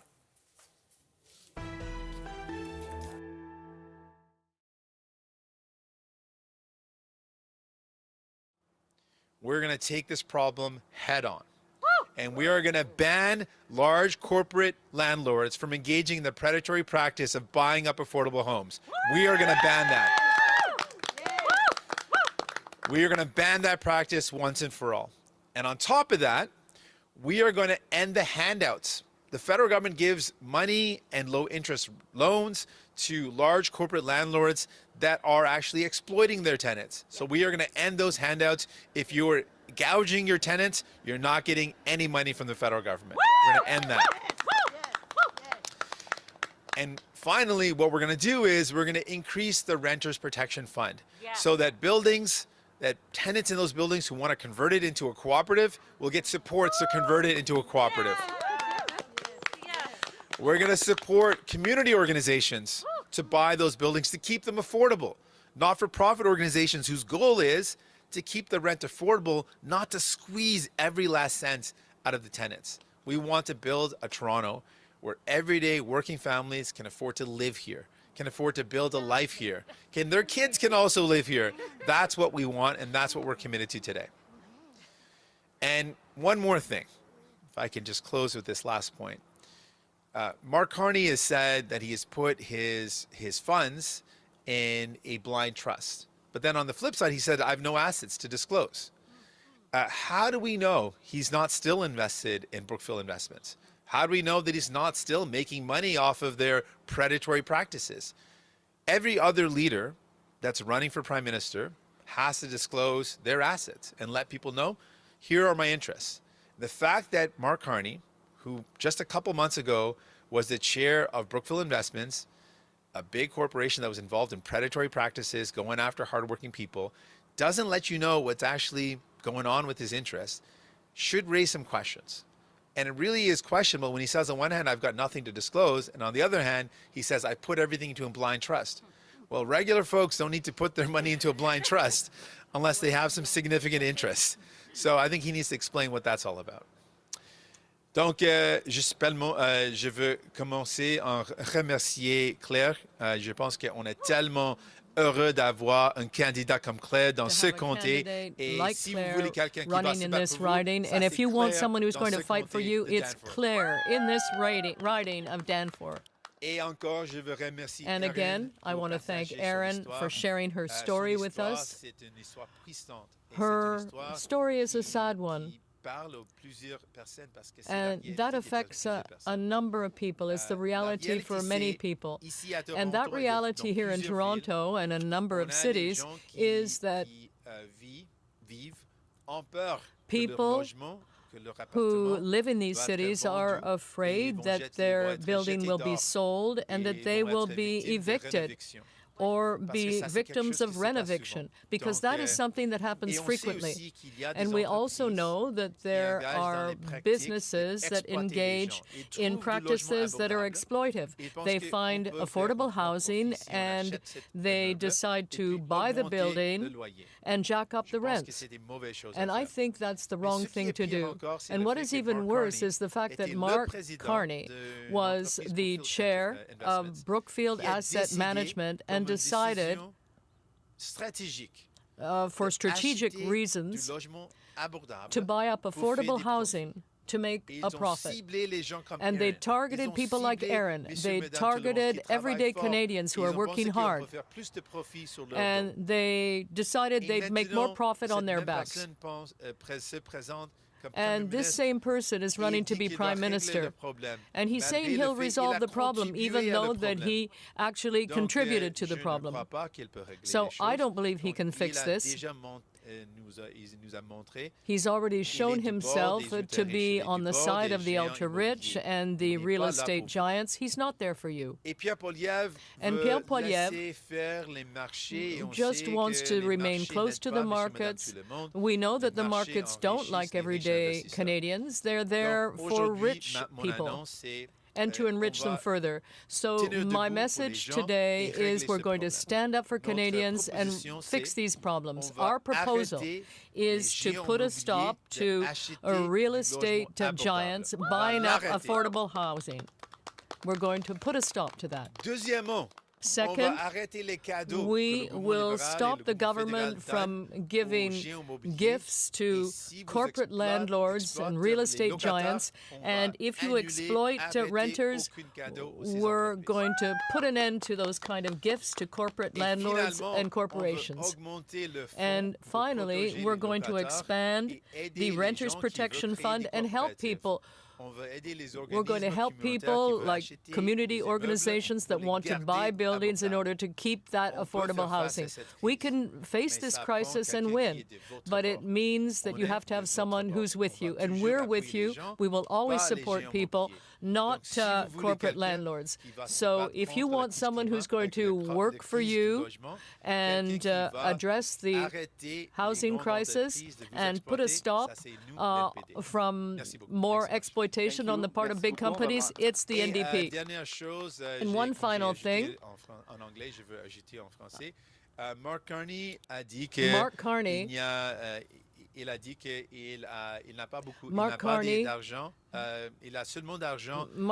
said that he only has personal property, but he also has a blind trust. So why does he need a blind trust if he just has cash and personal property? All the other prime ministers and leaders have followed the rules, and the fact that he's not telling what his interests are is a problem. Perhaps he still has an interest in Brookfield Asset Management, which means that he's getting richer as this company exploits people. So I think Canadians deserve to know. Ready for any questions? Merci beaucoup. On va passer à la période de questions. We go for the media questions. One question, one follow-up. Tell us your name and your media. Hey, good morning, Mr. Singh. David Thurton from CBC Radio News. I wanted to ask you about a call that Liberal leader Mark Carney has scheduled with President Donald Trump. Carney is speaking to the president in his capacity as Prime Minister, according to a source who tells our colleagues at RADCAN. What does Carney need to tell the U.S. president in that call? That we will never be the 51st state. We will always be a free country, an independent country, first and foremost. And then when it comes to this call, I want Canada to win. I want this call to be successful. Like I said before, there are many things I'm going to attack Mark Carney on when it comes to domestic policy. But when it comes to our fight against Donald Trump, we all need to be united in fighting back against Donald Trump and protecting our country and protecting jobs. We need to get the tariffs removed. They're illegal. unwarranted, unjustified. There's simply no reason for them. So I think it should be about removing the tariffs, fighting back for Canadians, and making it very clear that we are an independent and free country and will remain so.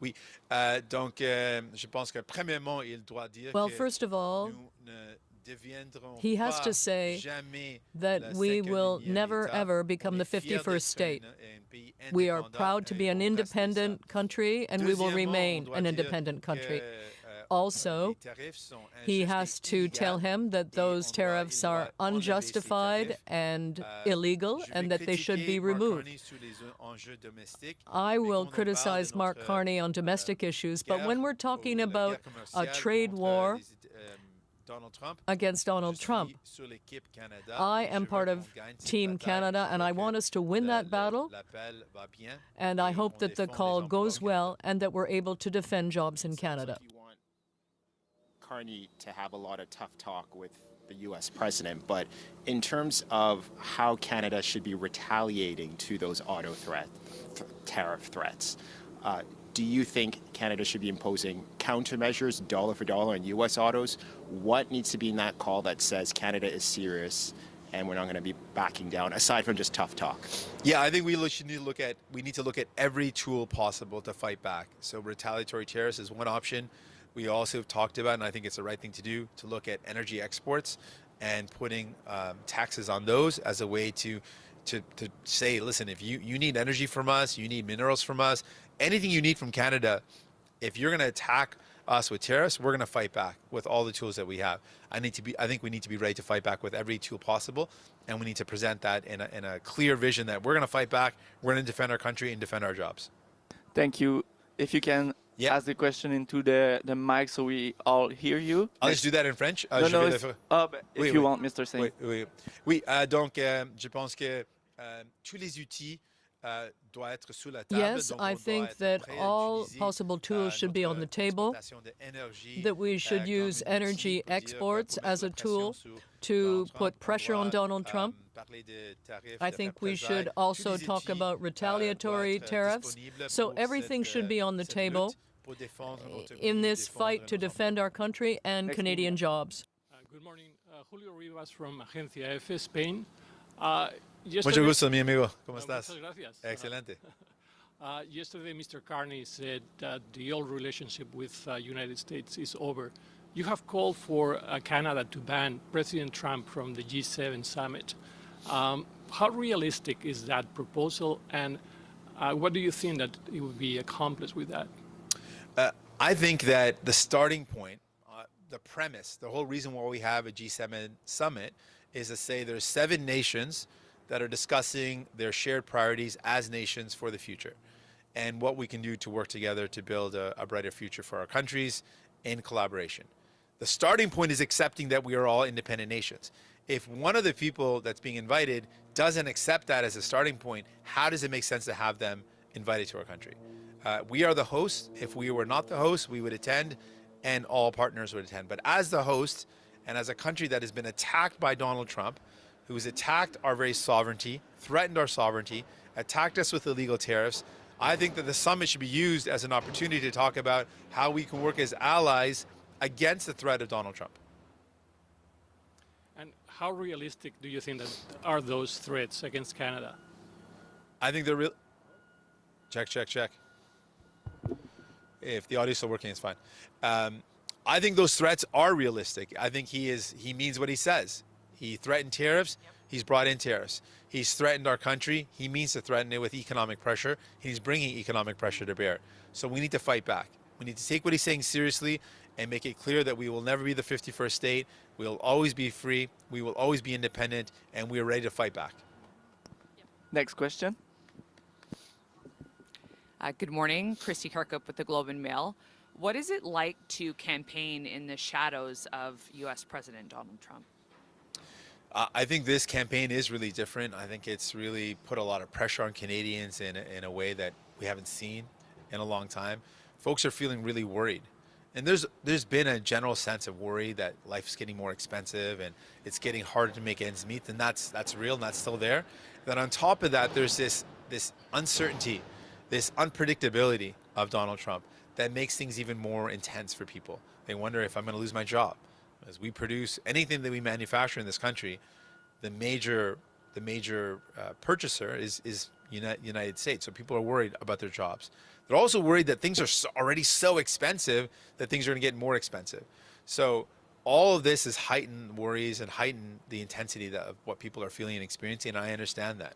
And in all of that, with the unpredictability of Donald Trump, with the threats that he has, I want folks to know, who do you want? I want the question in their minds to be, who do you want there to fight for you? Who do you want in all of that to say, you know what? I'm going to stand up for working people. I'm going to stand up for everyday folks. I'm not going to let billionaires buy up our country and sell it off. I'm not going to let predatory practices like the ones we see in Brookfield Investments, these billionaires buy up our homes and jack up our rents. Who do you think is going to stand there and fight for you and your family, not for the billionaires? And that's why in this election, I think it's really important for people to know they have a choice. New Democrats are there for you, and we're showing you our commitment to you and your families.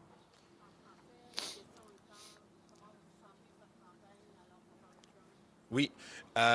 Je pense avec les menaces de Donald Trump. I think that with Donald Trump's threats, the climate this time around is more intense. And we've already seen problems with people's lives, the cost of living, and the fact that it's impossible to buy groceries, it's impossible to find affordable housing. And in addition to that, now there is a lot of uncertainty created by Donald Trump. And his threats mean that people may already have lost their jobs or will lose their jobs. And people are worried. They find life too expensive, and they are afraid life will become even more expensive because of this trade war. So these are people's intense worries and concerns because of Donald Trump's threats. And I think now more than ever, people need New Democrats. Who is going to be there to defend you? Who is going to be there to defend everyday Canadians' interests and needs? The answer to that is clear. It's New Democrats. And just broadly speaking, how do you think that Donald Trump has upended the Canadian political dialogue, the landscape, broadly speaking? I think it's one of the things that's happened as a result of the threats of Donald Trump. In a lot of ways, it's made Canadians more fiercely proud of who they are. It's made Canadians start to think about the fact that we are proud Canadians, that we got our elbows up, we want to fight back. Canadians on their own are making decisions to not buy and to boycott American products and buy Canadian instead. There's a certain pride and patriotism, which I think is inspiring to see Canadians want to stand up and be resilient. And it also makes Canadians start to wonder, well, what is it that we're proud of? Why are we proud of being a separate country? And what are the values that we're standing up for? And people are starting to think, well, one of the values is that we take care of our neighbors. We look out for one another. And one of the values, or one of the practices or principles that best reflects that value is our universal health care.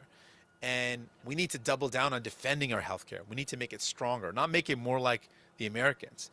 We need to make it more like the Canadian value, that we look out for each other, that you can get the care you need whenever you need it, that you can find a family doctor for your family, that you can get access to care without waiting for a long time.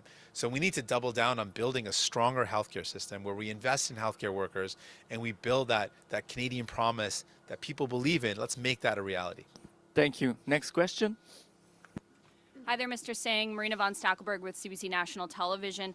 In your policy that you announced today, you say you want to ban corporations from buying existing affordable rental buildings, but many individuals will incorporate themselves and then own one or two properties. And for many people, that's actually a retirement plan for them. So are you saying the NDP would ban those people from not being able to purchase affordable housing units if they go up for sale?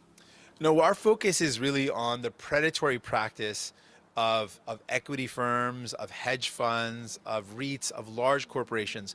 We give Brookfield Investments as an example for a reason. These are huge corporations with deep pockets engaged purposely in the predatory practice of finding affordable homes and buying them up and then increasing and jacking up the rents. That is something that has to stop. You know, not too long ago, none of the rental homes that we have in our country were owned by large corporations. Now 1 in 5 1 in 5 are owned by these large equity firms or hedge funds that are engaged in these predatory practices. So we've got to stop that. If we want to have homes that are affordable in the city, we want a city that's actually affordable for people, we can't let all the affordable homes be bought up by companies like Brookfield Investments and then the rents be jacked up so that no one can afford to live here. What do you make of Pierre Poilievre taking aim at illegal border crossers when his uncle-in-law crossed Roxham Road on foot? Well, I think that there's a lot of hypocrisy when we talk about Pierre Poilievre in general, so that's not surprising. But when he talks about concerns about the border, I share those concerns. But the difference is the Conservatives, when they were in power and Pierre Poilievre was a cabinet minister, cut the number of border officers. They actually cut that by 1,000 officers. So them to now claim that they care about the border when they were in government and they cut the actual people that protect our borders is not true. It's not something that we can believe. We're going to invest in our borders, and that means hiring more border officers. Thank you. Next question. Oui. Je pense que ce n'est pas surprenant qu'il y a des I don't think it's very surprising that there is hypocrisy in what Mr. Poilievre says. But along the borders, I'm very worried about the borders. I think we need to defend our borders. There's a lot of illegal material crossing the borders, and we have to defend our country. But the Conservatives, when they were in power, cut the number of workers at the border. They cut the number of officers at the border. So it's hypocritical to say now that we have to defend the borders when they cut the staff on the border. So I think we need to hire more officers to defend our border. Today, Pierre Poilievre is talking about his promise to impose life sentences on those convicted of trafficking fentanyl. Do you support that idea? If not, what would the NDP do to address that issue? Yeah, our focus, it's a great transition. Our focus is on where is this material coming? Where is this illegal substances coming from that are destroying our communities? Like the pain and the suffering caused by fentanyl, the loss of life, the deaths in communities is devastating. Like it is devastating the number of people that are dying from fentanyl. And what we need to do is we need to stop it from coming into our country and stop the material that's being used to make fentanyl from coming into our country. And to do that, we need to strengthen our borders. And again, the Conservatives, when they were in power, you can only judge someone by what they've done before. What did the Conservatives do? They cut border officers. They cut our ability to protect our borders. We want to strengthen our borders and stop the flow of material from getting into our country in the first place, to save lives before someone dies tragically to fentanyl. We want to stop that before it happens by stopping it from coming into our country. And we're not even one full week into this campaign, and you're already essentially re-announcing policy. You say that you are running to be the Prime Minister. In a short campaign like this, should you not be spending every single day unveiling new ideas? People need to know the way we're going to attack the serious challenges we're up against. And to have the attention of a campaign to highlight something as important as banning corporations from buying affordable homes is something really important. It's something that no one else is going to talk about. You're not going to hear Mark Carney talk about it because his company did this.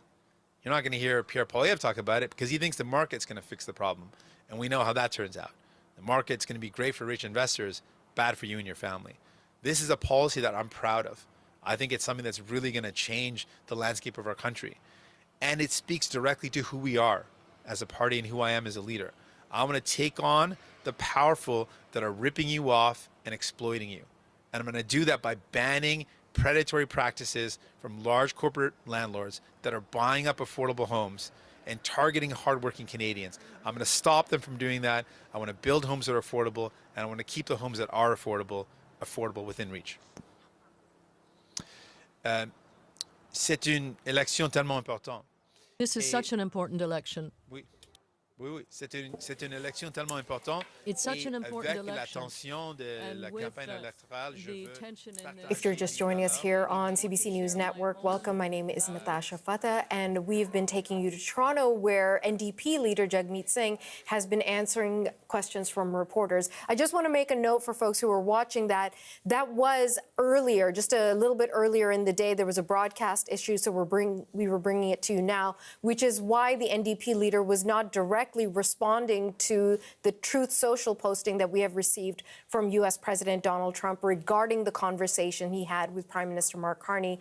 We've gotten a bit of detail from the U.S. president about how that conversation went, but as you heard from NDP leader, he was talking about what he wants Carney to do in that conversation. So if it seemed disconnected, that's the connect for you. Let's go to CBC's Janice McGregor, who's been following along with us all morning, listening to all the leaders as they've been going around making their speeches. So let's talk about Jagmeet Singh, Janice, and what was significant about what we just heard.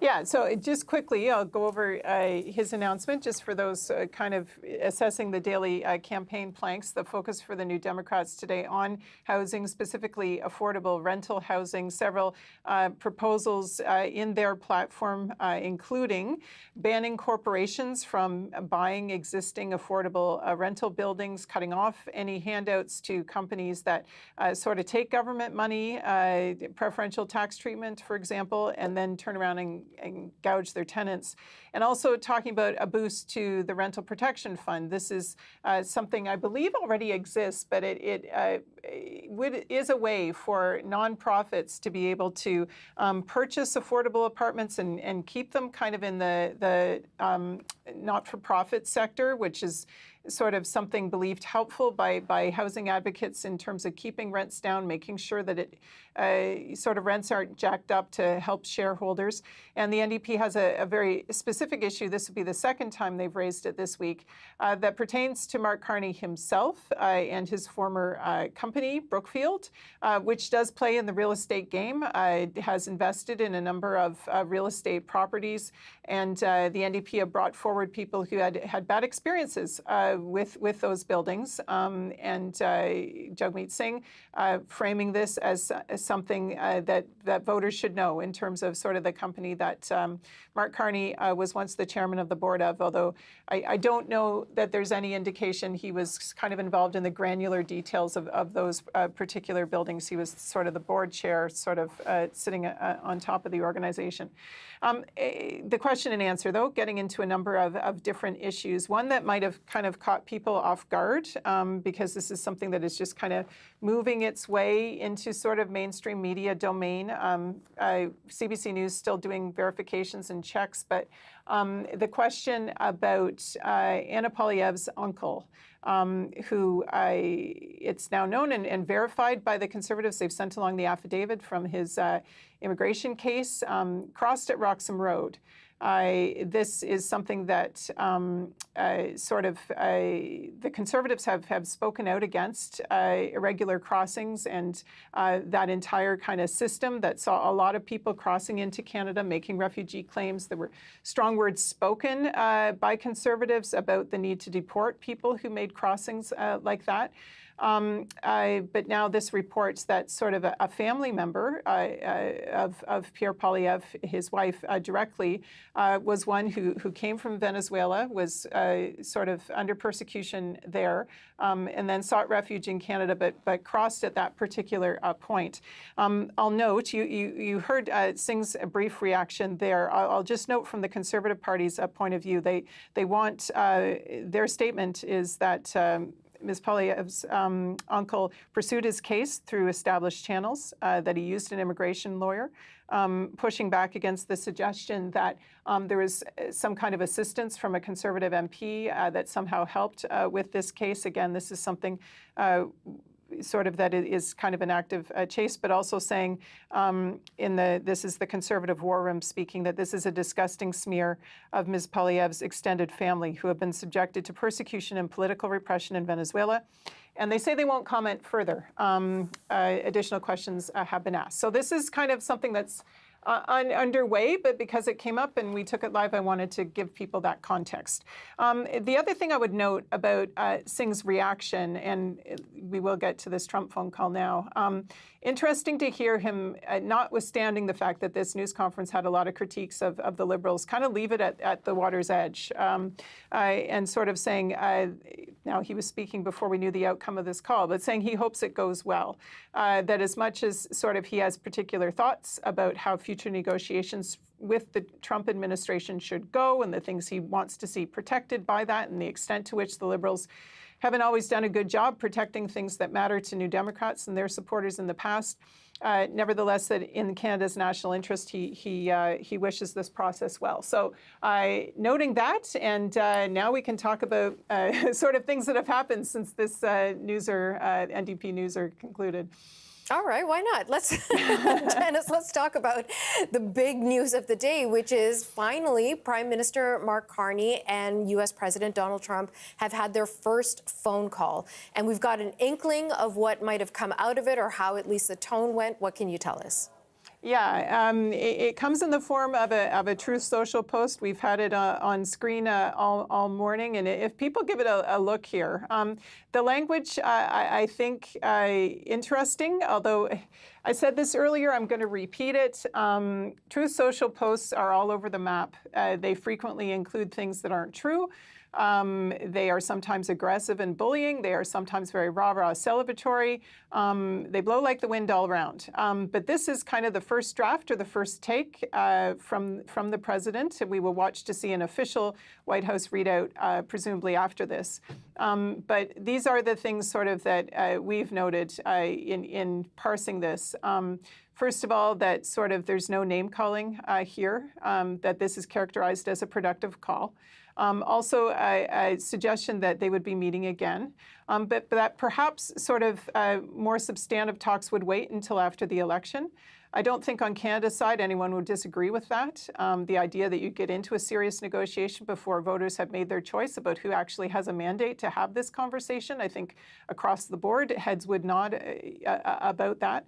But sort of this more win-win language as opposed to transactional or zero-sum language where Trump wins and the other side loses, I think is certainly one would think a bit of a positive sign. And I just note that last statement, thank you for your attention to this matter. That's a very businesslike statement. Mark Carney has talked about how he wants to see more of a respectful tone from the Americans. He wants to see, he himself doesn't use first name to address the U.S. president.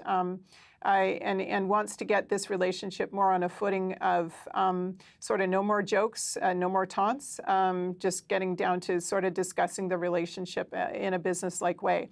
And so if that was the goal, and if this is an early sign of how it went, one assumes that they'll take it. It's been interesting to see the reaction to this coming out so far from various circles. I think we have a tweet from Yves-François Blanchet, and I'm just going to call it up on my phone because there we go. I don't have it on paper in front of me. Here we go. So early reaction from the Bloc leader to this, saying he welcomes sort of the fact that this was a productive conversation. Oh, you've got the Conservative. I can go with the... sorry, a little bit mixed up. I'll just read the Blanchet tweet. This is translation. And my mic's falling off. You know what? This is live television, folks. You know, Janet... It's cool. It is live television. There's so much going on, and it's okay. The mic drops. Quite literally, mic drops. Nice. Not the right kind of mic drop. Drop your mic at the end of the hit. Sorry, Janet. Okay, levity on a busy day. Yes, we got this. Okay, back to the reaction from the Bloc Québécois leader, just quickly, welcoming the fact that this was a productive call, but also saying he wants to know what was said about key files that are important to the Bloc, like supply management, like softwood lumber, culture, aluminum, sectors of Quebec's economy, which presumably will be on the table when they eventually get to the kind of negotiations we were just talking about. And also, it was interesting, what about the tariff threats of April 2nd was where sort of Blanchet left off. Are they going to be postponed? And this was kind of what wasn't said in that Trump reaction on Truth Social, right? Because this is like the overarching kind of concern right now, the thing that won't wait until after the election. What is happening as far as moves against Canada next week? We're going to have to wait for some kind of readout or sign from the Canadian side. We know this hour that there was a First Minister's meeting, a virtual one, scheduled with Mark Carney to talk to the premiers, presumably compare some notes, see if they need more calibration of what they've worked on. They met in person a week ago. This one is virtual. But the Premier is very much a part of the response, the retaliation that we have seen to date to the tariff threats, and the need to get everybody on the same page. Certainly very important if we're heading into a new phase where more measures are taken against Canada by middle of next week when that deadline comes. But a lot of uncertainty about how to translate the executive order from Wednesday into what might really happen, or if there will be exemptions for Canada, given the trade relationship.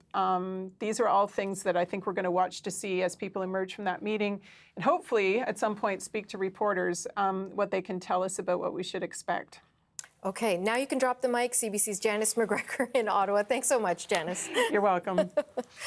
Okay, so we are waiting for further reaction to that conversation between President Donald Trump and Prime Minister Mark Carney. And one of the key people whose reaction we're waiting on is Conservative leader Pierre Poilievre. He's back on the campaign trail today, and he's releasing another part of his platform. That announcement is expected to come later on this hour, and we'll bring it to you on CBC News Network. He's going to be focusing on drug and gun traffickers. Now, in a post on X, Poilievre says, "We will stop the crime with mandatory life sentences for mass gun smuggling, human trafficking, and fentanyl trafficking. Canada First Conservatives will make sure real criminals who do the crime do the time." So let's dig a bit deeper into this with our next guest, Rishi Gill. He's a criminal defense lawyer. Rishi, thank you for making time for us today.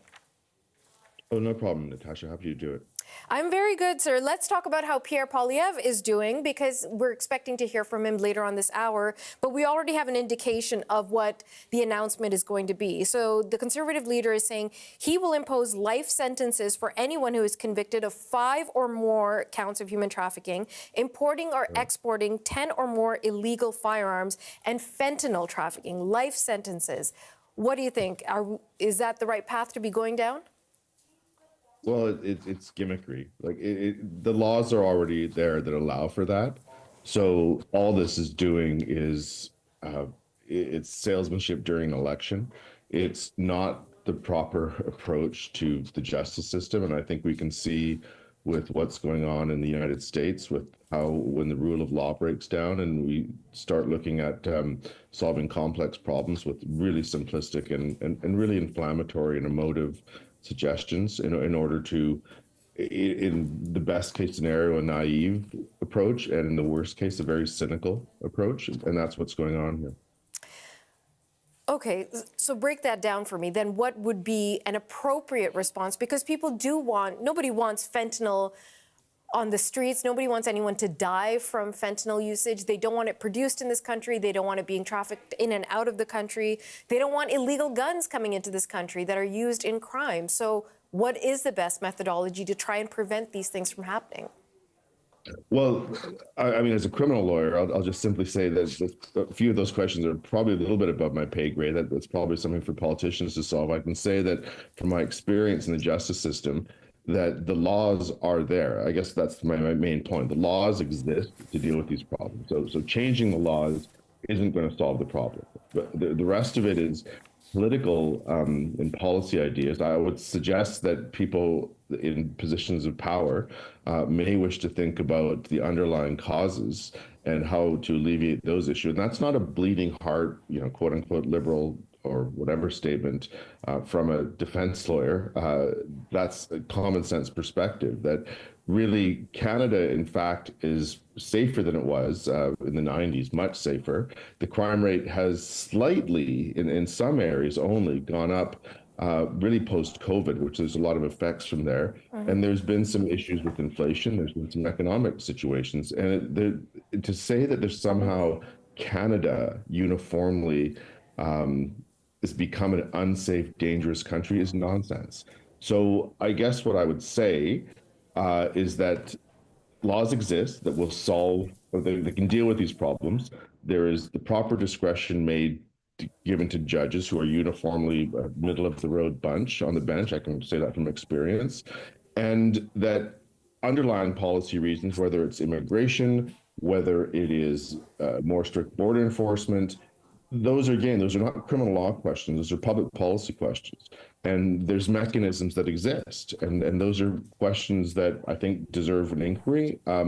But these simple slogans and these gimmickry, as I said, which really don't help. And I think all of the Harper government criminal law reforms, so-called, that came in under that government before the 2015 election were all eventually shown to not work. And in fact, were generally overturned at the court level anyways. So I just don't see how this is going to work in any functional way. And so I could only think of, well, there's an election going on, and I suppose this is quite a simple thing to try to sell. Okay. Rishi Gill, really good to get your perspective. Thank you for your time. Thank you. All right, friends, let's now go to Washington, where mayors and local officials from Canada, the United States, and Mexico are participating in the 2025 Mayors Trade Summit. Let's listen. But we just care about what's best for our residents, our workers, our companies, the consumers in our cities. And we're going to make our voice heard. And we hope that by speaking together, we can have a positive impact. With that, I'd like to hand things off to my Canadian colleague, Councillor Rebecca Bly of Vancouver, and President of the Federation of Canadian Municipalities.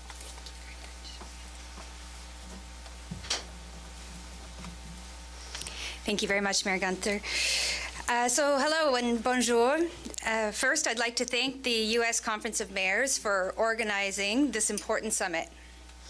I am honored to be among my fellow municipal colleagues who have traveled from across the continent to be part of this crucial conversation on free trade. Mayors and councillors from cities across North America have gathered in Washington to discuss the impact of this ongoing tariff war. One, I might add, that we have never asked for. For nearly 30 years, trade between our three countries has brought immense value and deepened the bonds between our nations. We have grown into close allies, partners, and neighbors. We show up for each other, lean on each other, and have created a solid foundation of prosperity for all. However, the strength and unity of our countries have suffered at the hands of this unjust tariff war. Our bond was once the envy of the world, and now not only have these tariffs caused significant tensions in our relationship, but it has already begun negatively impacting our respective nations, cities, and communities. As a small business owner, a member of the Vancouver City Council, and president of the Federation of Canadian Municipalities, I have witnessed firsthand the effects of these tariffs. Every single day since the beginning of this trade war, I hear Canadians' concerns. Will the cost of living increase? How will I be able to afford groceries? Will I lose my job? Will my business survive?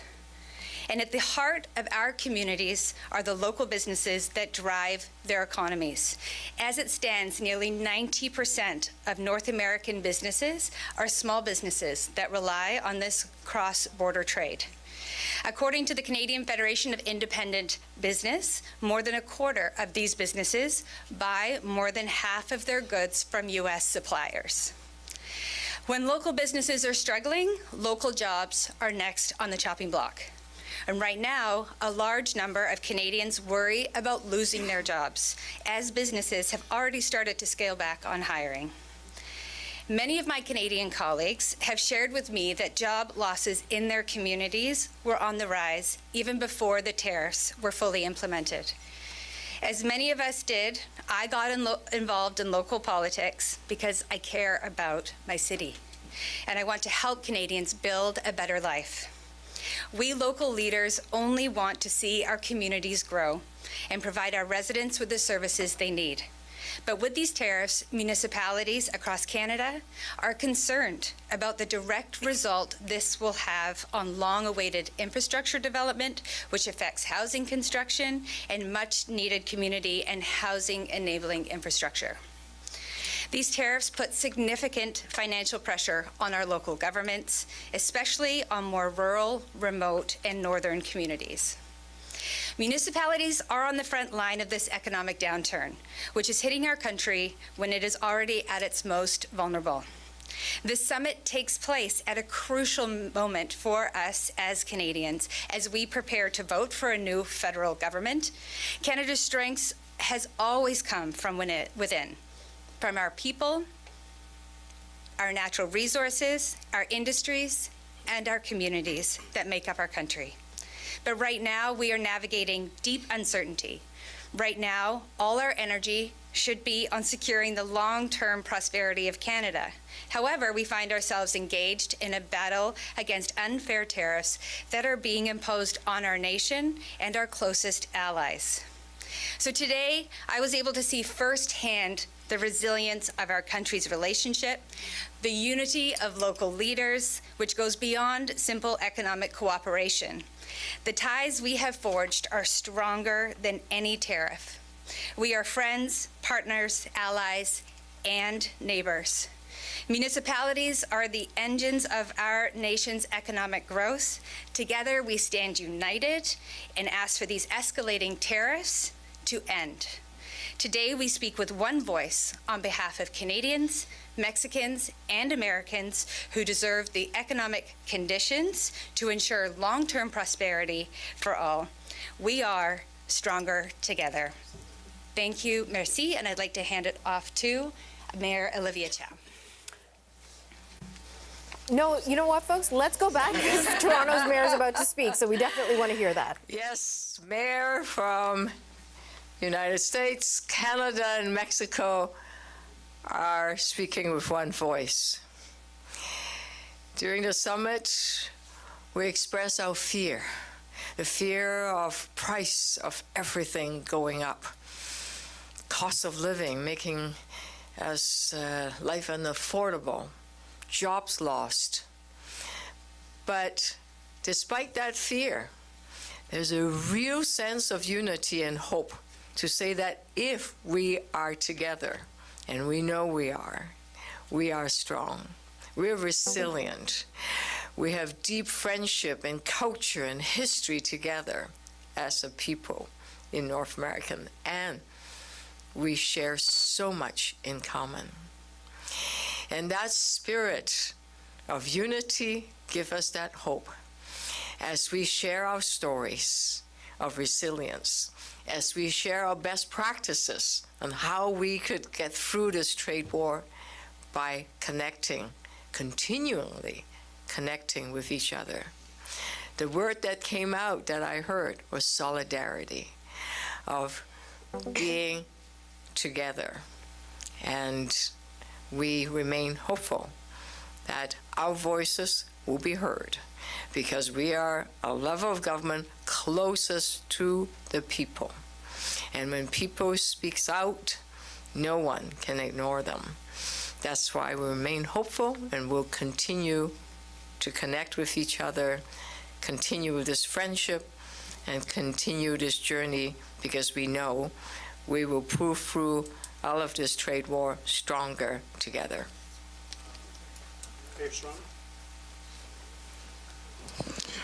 Muchas gracias. Okay. Now, let's go to CBC Sarah Levitt in Washington, who is monitoring these conversations and the statements being made by various mayors and municipal leaders from across the North American continent. We've got representatives there, of course, from Canada, as you just saw, also from the United States and Mexico. So, Sarah, let's turn to you now. And what do we need to know about this meeting today? What are the key takeaways? So this happened just inside here right now in that ongoing press conference. And you know, I think some of the words that Toronto Mayor Olivia Chow said really highlight what this meeting was about. She talked about unity, she talked about solidarity, and she talked about hope. So this meeting was all about trilateral trade between Mexico, US, and Canada, and the impact that tariffs would have on the cities that make up the countries. And we got a sense of what would come out of this before the meeting even began, because there was a press release and they spoke about the importance, the critical role that trade plays, and that the tariffs would have devastating effects. Now, one of the interesting points here is that, of course, the municipalities don't have negotiation power when it comes to talk of trade. That's, of course, a federal thing. And that's what we see, why we see that phone call between Mark Carney and President Donald Trump. But the municipalities also wanting to highlight just how much impact they have and how much they know about the impact of tariffs. And that's something that Mayor Olivia Chow mentioned when she was walking in. She talked about examples.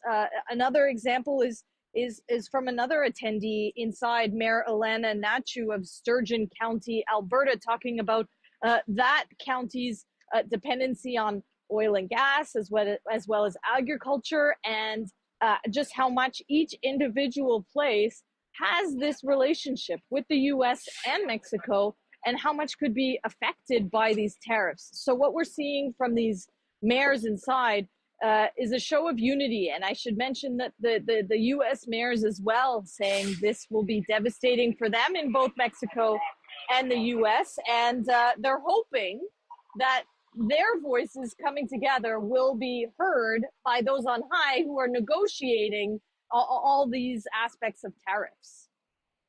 CBC Sarah Levitt in Washington. Thank you, Sarah. Okay, folks, I just want to bring you some breaking news coming into our newsroom. Canada's Minister of Foreign Affairs, Melanie Jolie, has just done a French language interview with our colleagues at Radio Canada.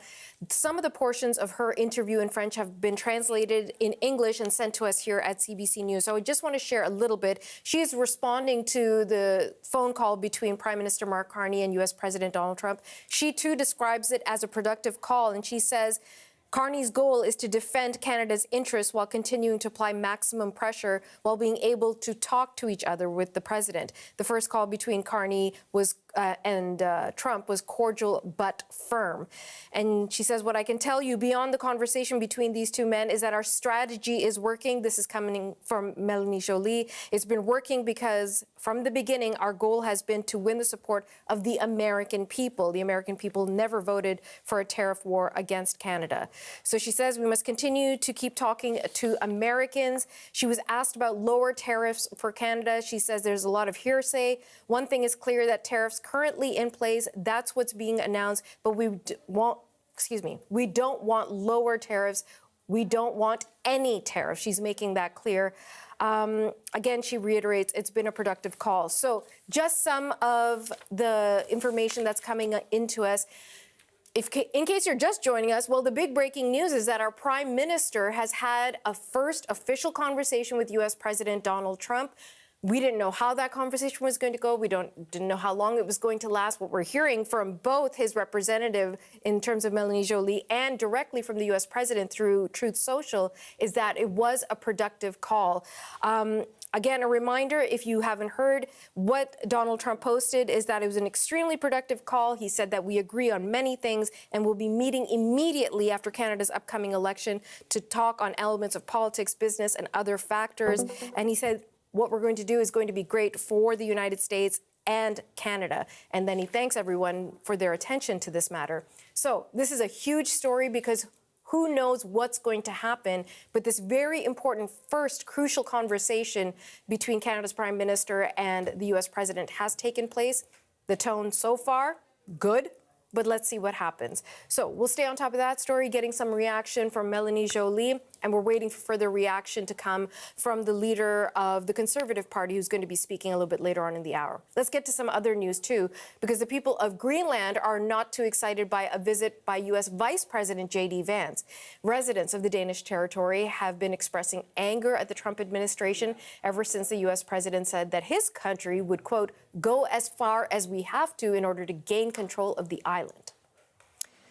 Now, this is Vance touching down in Greenland just a short time ago. You can see him there with his wife, Usha Vance. CBC's Anna Cunningham is tracking this story for us from London. So, Anna, remind us, what is the purpose of this visit? Well, as you can see there, those images, the US Vice President J.D. Vance is now in Greenland. He had a formal welcome from the military. And along with his wife, Usha Vance, they were then driven deeper into the base. I think we can take a listen to some of the words that he said as he met with the US military in Greenland. Take a listen. The mission is really important. The Trump administration, the president is really interested in Arctic security. As you all know, it's a big issue, and it's only going to get bigger over the coming decade.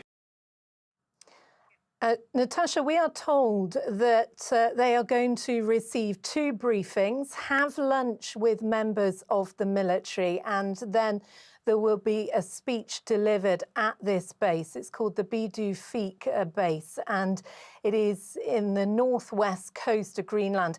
Look, it's about 1,500 kilometres north of Greenland's capital, Nuuk. This was not the original plan. This trip was originally billed as a solo visit by the Second Lady, US Vice President J.D. Vance's wife, Usha, a sort of cultural tour. She was going to watch a popular dog sled race, tour the capital, Nuuk, and generally greet people. But when Greenlanders started seeing all the high-level security preparations, there was a real backlash. Protests were planned, and it seems that the US administration saw that this was going to be somewhat of a PR disaster. So it was all change. And now we see the US Vice President way up north, nowhere near Greenland's capital, on this visit. Natasha. So, Anna, as you've referenced, there's quite a bit of concern, a little bit of anger around the Vances coming to Greenland. Put that into perspective for us.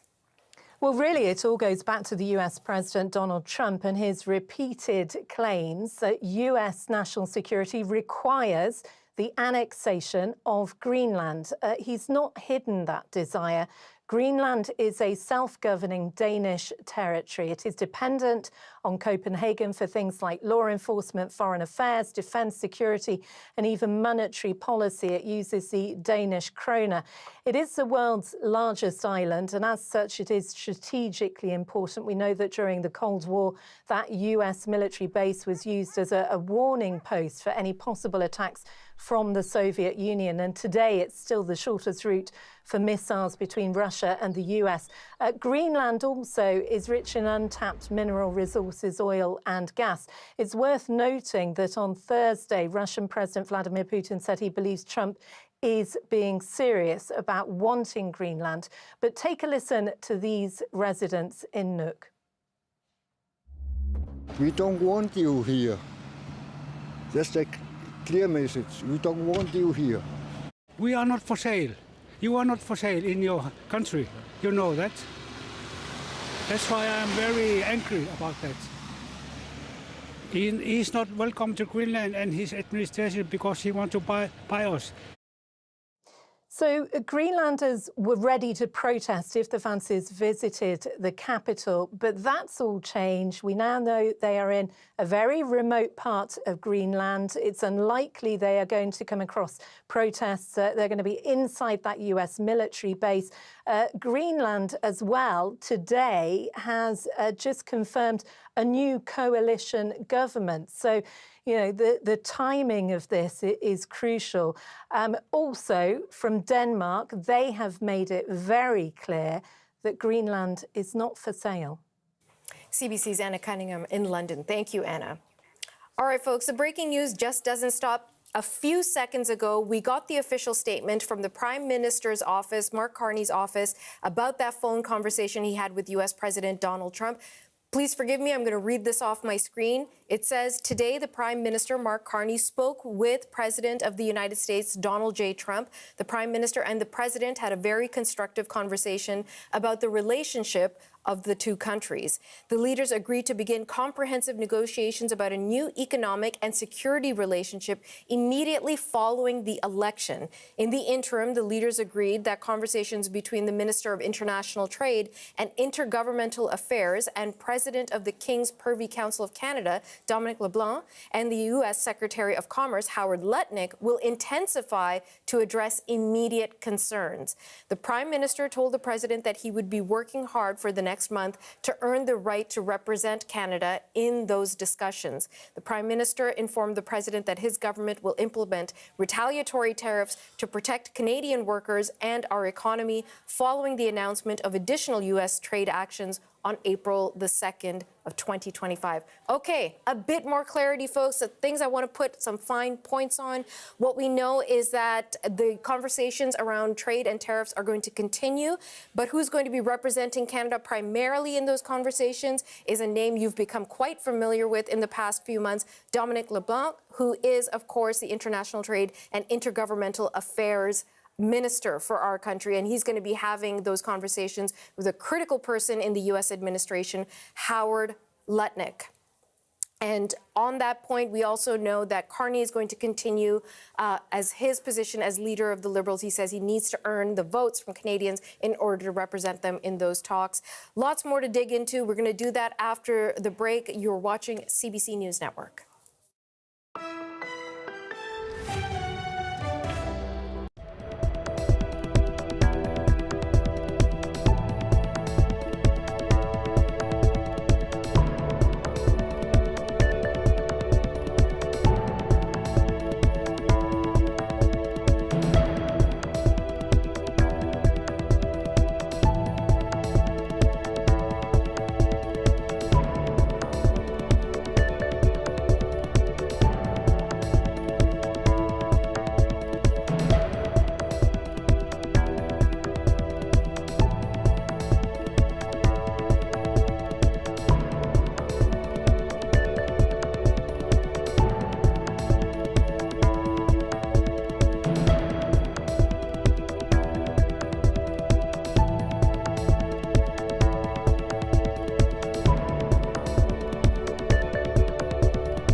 Here's a look at Washington, where we have breaking news for you. U.S. President Donald Trump has just posted on social media a little while ago that he had an extremely productive call with Canadian Prime Minister Mark Carney. He also said the two leaders would meet after the election.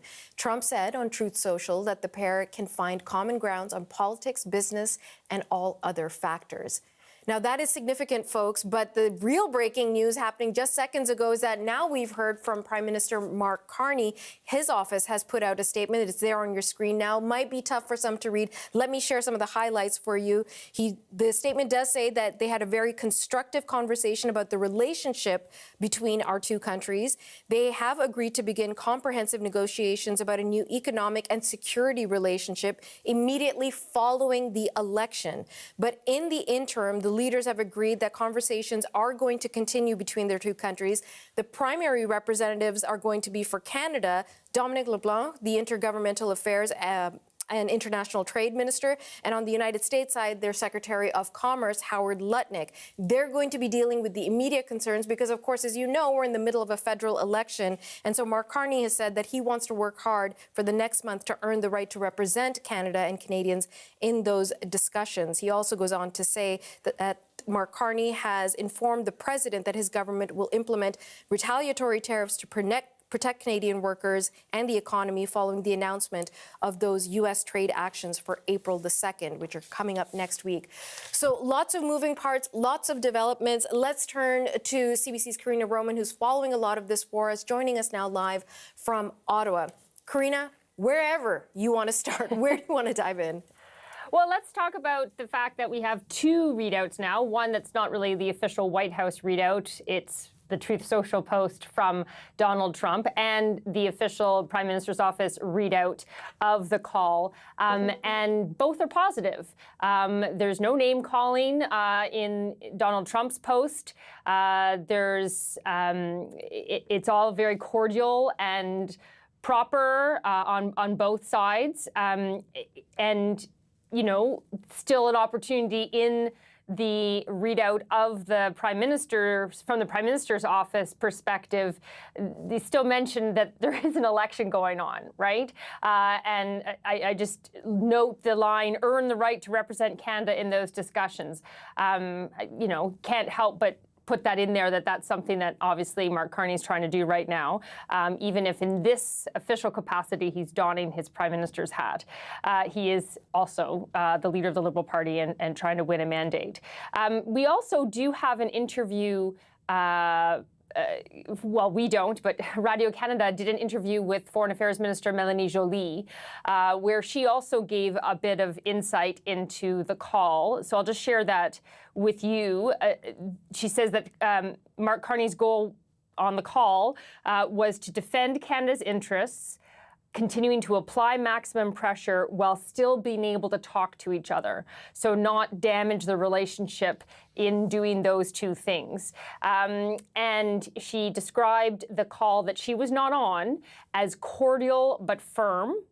And saying, though, that, yes, this call was important. Obviously, you need the Canada's Prime Minister and the U.S. President to be able to have phone calls and talks. But their goal is still to talk to the American people, that this is not, they're not putting all their eggs in the basket of this one phone call.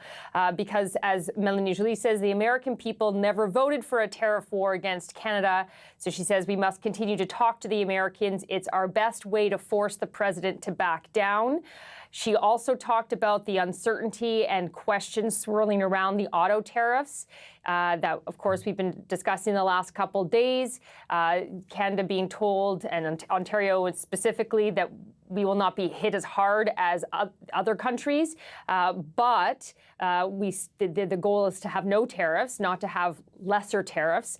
And she said that Canada, including she is the Foreign Affairs Minister, has been speaking with the Koreans, the Germans, the Italians, and the EU, and the French yesterday and today, she said, and we are organizing and we are going to defend our interests. So just because of one phone call, and Mark Carney has tempered those expectations as well, even before this phone call, saying one phone call is just the start.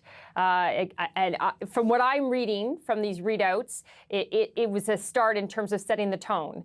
And certainly the tone in the True Social posting from Donald Trump is very different than we've heard him before when he was dealing with Justin Trudeau. First of all, there's no mention of Governor Mark Carney. It's Prime Minister Mark Carney. He talks about best outcomes for both the United States and Canada. He's not normally talking about a win-win kind of situation. He says Canada and not the 51st state. So there is a lot to be positive about, with the caveat that such a changeable administration, such a changeable president, this is today's, this moment's, this morning's Truth Social posting. You know, anything can happen every minute, every hour, every day. We are learning. The tone could change, the attitude could change, the tenor of the note could change. So this is what we know to be how things went as of this moment. Karina, thank you for that. Stick around because we also now are joined by CBC's Alex Pineda, who's joining us from Washington to get his perspective on this. So, Alex, really good to see you. What's your take of this, if I may, highly respectful Truth Social posting coming from U.S. President Donald Trump? In a normal world, this would be an entirely unremarkable statement from a U.S. president, right? But we're not in a normal world. A couple of caveats before we pop the champagne corks in celebrating a return to normalcy here. It's worth remembering that President Trump is a famously transactional figure. His relationships live one day at a time with people, and they evolve on a case-by-case basis. He also said he had a productive conversation with Prime Minister Trudeau a couple times over the last few months, including at Mar-a-Lago, right before he twisted in the knife and spent weeks ridiculing him in an unprecedented manner in Canada-U.S. history. However, there are reasons to believe that this might actually signal a turning of the page because Trump himself has some incentives to turn that page. A fight with Canada is not popular in the United States. Tariffs on Canada are not popular. Making Canada the 51st state is not popular. And so, that's one thing. Second thing, Americans not only don't want to fight with Canada, they're starting to actually sour on the economy. Just some new consumer confidence numbers today, just absolutely brutal. Expectations or fears of inflation at a decades-long high, just today. So Trump himself has some incentives. I also think, in addition to those incentives for improving things with Canada, it's important to note that, Prime Minister Carney is not Justin Trudeau. Trump's disdain for Trudeau was made clear in a number of public statements and apparently in private as well. His former advisor, John Bolton, said that, Trump would speak disparagingly about Trudeau in private as well. So you put it all together and you see that, there's some reason to believe that this might be a bit of a pivot point moment. Now, with all the caveats I added earlier. But now we learned a little bit from the Canadian side as well. The statement out of Ottawa was actually more detailed than Trump's. It talks about negotiating a new security and economic arrangement after the election. And in that statement, Carney says he told Trump that counter tariffs were coming anyway as a result of these tariffs the United States is imposing. So it sounds like they had a pretty tough, serious, frank and substantive conversation based on what we're seeing out of the Canadian readout as well. Let me ask you about Howard Lutnick, Alex, and the significance of this person when it comes to the trade policies of Donald Trump's second administration. Is he the guy? Because now what we're hearing from Mark Carney's office is that it's going to be Dominic LeBlanc representing us in the interim before the election is done, and Howard Lutnick. Are these the two key guys to make the decisions as far as trade is concerned between our two countries? You are asking the question that people on Capitol Hill down the street over there have been asking for months. People here are wondering, wait, Howard Lutnick doesn't sound like he knows a lot about trade when he talks about it in public in his daily news interviews. But he's close to the president. He's the Secretary of Commerce. The United States government has hundreds of people, presumably within its ranks, who know more about trade than Howard Lutnick. So the question then is, to what extent is he driving the bus? To what extent is he the sales person trying to sell ideas to Trump that are generated elsewhere? That's not entirely clear. The United States Trade Representative's Office has, a leader. His name is Jamieson Greer, who is a trade expert, whose views on trade are a little Trumpy, but a lot more sophisticated than what you're getting out of the White House and from Lutnick. So the question is, to what extent Jamieson Greer and his team there at USTR will be refining the policies, and to what extent it's going to be Lutnick. I suspect it'll be a combination of both. You'll have Lutnick dealing more directly with the president, but then generating ideas and bouncing them off to see whether they're technically feasible off of USTR. And Canada's point person, Lutnick, will probably be working both ends of Pennsylvania Avenue, Congress, and then the White House. Karina, same thing to you in terms of Dominic LeBlanc being the key person to be advocating Canadian interests. Is he the right person, or is ostensibly everything on hold until the end of the election and we know who's going to be governing this country? Can the answer to both be yes? Because we are sort of on hold. There will be no comprehensive negotiation as put out in the Prime Minister's readout until the election is over and we know who our next government is and who is leading that government. So they're not going to have comprehensive negotiations. But we are facing an April 2nd date of tariffs, reciprocal tariffs. So there are going to be things that are going to have to happen. It is important for someone on the Canadian side to be talking to someone on the American side during this period that we're on hold. And there's definitely a relationship that has been built, at least since the previous Prime Minister's trip to Mar-a-Lago, between Howard Lutnick and Dominic LeBlanc. They do talk frequently. They do seem to have a respectful, cordial relationship. Are they able to convince each other of things? We don't know that. But if there's going to be 2 point people who are taking messages back and forth and trying to make the case, I would say that is Dominic LeBlanc's strength in terms of, as a politician, he's a people person. People seem to, Doug Ford likes him. He can be likable to people of all stripes. And Howard Lutnick is a little bit more of a question mark for us because he seems to be the one that we're talking to, whether it's Doug Ford or Dominic LeBlanc.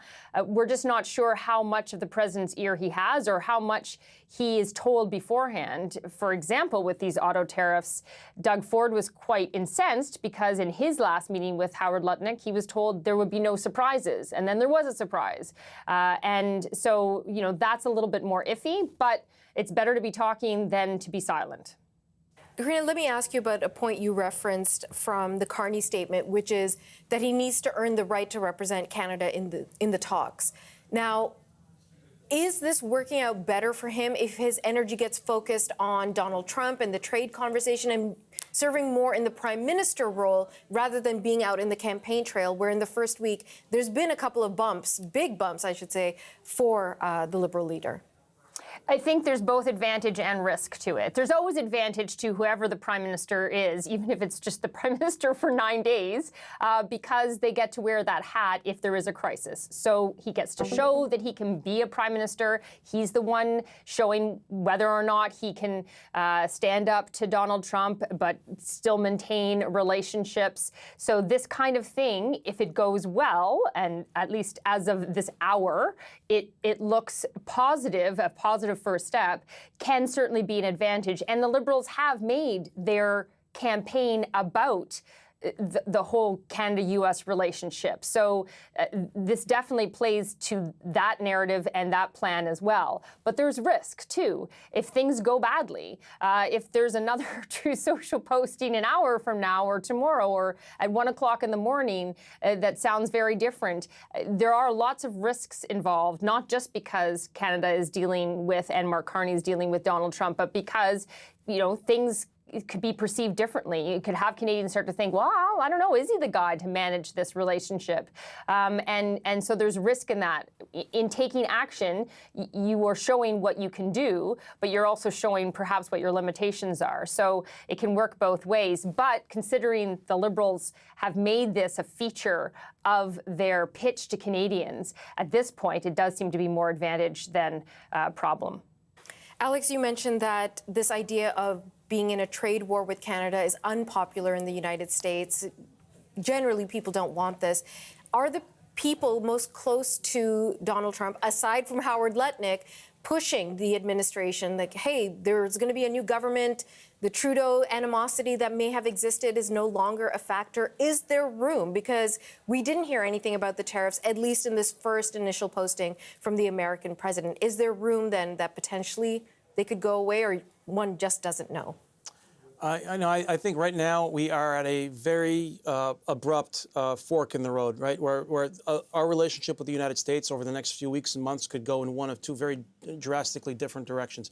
I've been saying this for a while, but today really crystallizes it. There is a world in which that relationship is fundamentally broken, and our security and economic arrangement with the U.S., one we've taken for granted for years, as the Prime Minister said yesterday, no longer exists. On the other hand, there is a chance that we'd actually end up closer at the end of this process. And so, I have a sense, based on that statement from Prime Minister Carney, talking about the different things that the United States and Canada are going to be negotiating at some point, I mean, a bit of a sense of what the U.S. might ask for.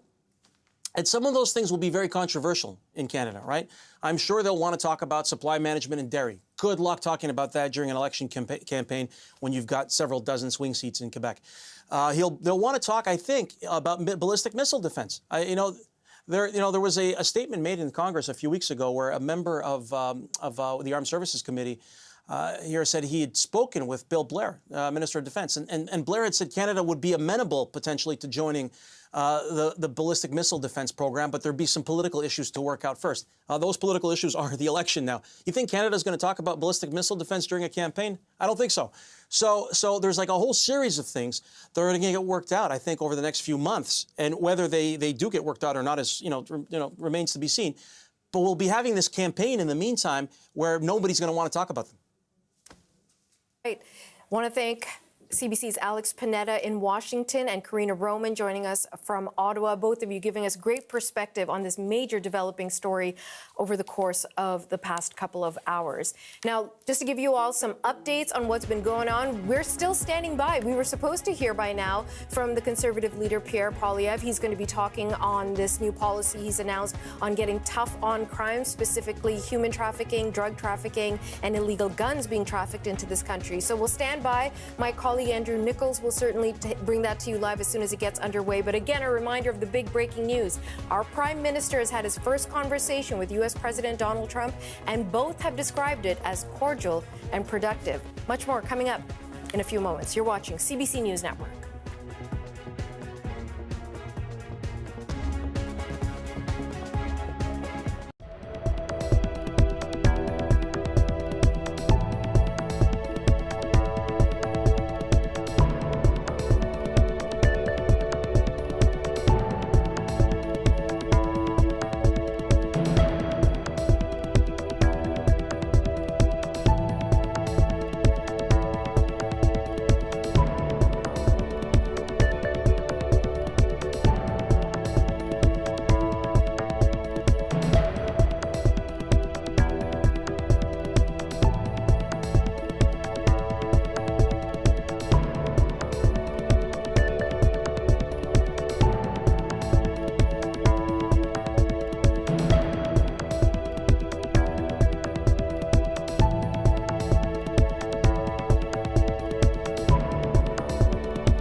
Better paychecks for Canadians.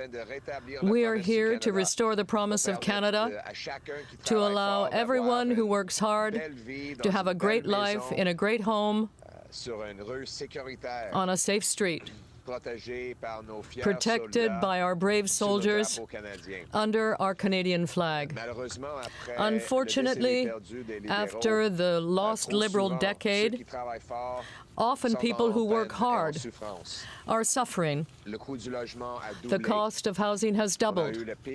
We've had the worst economic growth in the G7. And we're seeing that $500 billion of investment has been driven to the United States. Young people can no longer buy a home. There are 2 million Canadians who have to go to food banks every month in order to feed their family. And finally, we're seeing more crime in the street and more drugs as well. And they are threatening our children and our seniors. That weakness was created by the lost Liberal decade. Giving them a fourth term in office would make things even worse. And that is why we need a new Conservative government that will put Canada first, by cutting taxes, by strengthening our borders, by bringing back jobs to Canada with natural resource projects, so that we can position ourselves from a position of strength in relation to the United States. Today there was a call between Mr. Carney and Mr. Trump, and all Canadians hope that the call went well. We look forward to hearing about the results of that call, and everything that was said on both sides. And finally, we have to be clear. Canada can no longer simply depend on the United States for everything. We have to greenlight natural resource projects, cut taxes that are preventing construction from happening, and bring back investments to Canada. And therefore create a sovereign, strong economy. That means we can stand up to the Americans. That is the conservative approach, to put Canada first for a change. And furthermore, we have to ensure that our streets become safer. First of all, I'd like to recognize Tamara Cronus, who's our candidate. She's been an excellent member of Parliament for Nanaimo and loved in the community, and one of the most efficient people I've ever met. And when you go into the streets, you see that crime and drugs are there, where people are trying to shop. The National Crime Stoppers line, the use of that line has gone up by 238%.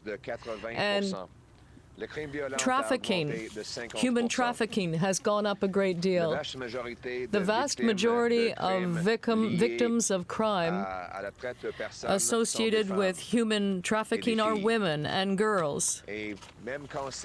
And even when those women call on police officers for help, even when they're caught, very often they're released immediately on bail or given very light sentences. This is a total lack of justice that is ruining our cities and our communities. Unfortunately, we're not only talking about human trafficking that is out of control. Now we're seeing illegal gun trafficking and smuggling out of control. And all of this is because the federal government only checks 1% of containers coming into the country. And even there, the Liberals canceled mandatory sentences for gun crimes, so that now criminals who are selling guns illegally can serve their sentence in their living room, watching Netflix. That's what we call the Netflix sentences. And they're released almost immediately into our streets on bail. And what is even worse is fentanyl sales are killing our children. 50,000 children have died of an overdose in the last 10 years under the Liberals. This is more people than we lost in World War II. Yesterday, I had an opportunity to speak to a family that lost their child to an overdose. Fentanyl is 100 times stronger than heroin. 40 milligrams of fentanyl is enough to kill 20 people. Just last fall in Nanaimo, the police made a shocking discovery. Criminals were using a safe injection site to traffic illegal guns. There, the police seized a gun, 240 grams of fentanyl, 230 grams of cocaine, and 45 grams of fentanyl. An investigation led to a place where authorities found 340 grams of fentanyl, even more cocaine. The police also seized other guns, including 2 illegal guns. These stories, unfortunately, are being heard more and more often after the Liberals have weakened our criminal law. right across the country. And because the Liberals brought in C-65, even when criminals are arrested, they are released almost instantaneously, even before police officers are able to fill in the paperwork to register the arrest. And under Carney Liberals, we will have another 4 years of broken Liberal promises. There will be more crime, more chaos, more death. And it's no secret that Liberal policies on drugs have been a disaster for Canada. That is what a new study published this week has shown in a medical review. And it confirmed what the Conservatives have been saying for years. Under the Liberals, and the mayor of Vancouver, who is now a Liberal candidate, to become a Liberal minister, danger experiments with decriminalization have inundated our streets with dangerous goods and dangerous products. The study that I just referred to shows that the radical policies here in BC under the Liberals and the New Democrats have increased the use of these drugs by 50%. That's linked to opioids. The Vancouver police is saying that half of the seizures come from drugs that have been part of government programs. It's a good idea for the experts to understand what's going on. But Conservatives could have told people this many years ago. But there's no common sense in the Liberal government at this time. The same Liberals and the same MPs, the same Liberal ministers, the same Liberal strategists, and the same Liberal policies will be in place again if the Liberals are re-elected for a fourth term. And we cannot expect Mr. Carney to change anything. He has said that fentanyl is not a crisis here in Canada. A fourth Liberal term under a weak Prime Minister like Carney will lead to the same pro-crime and pro-drug policies that would cause at least more chaos in our streets.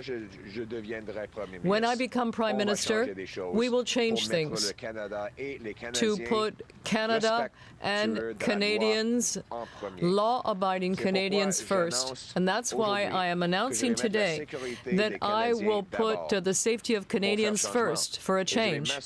And I will ensure that people who are dangerous are removed from our streets. A Conservative government will provide for mandatory life sentences in serious cases associated with human trafficking, fentanyl trafficking, and gun smuggling.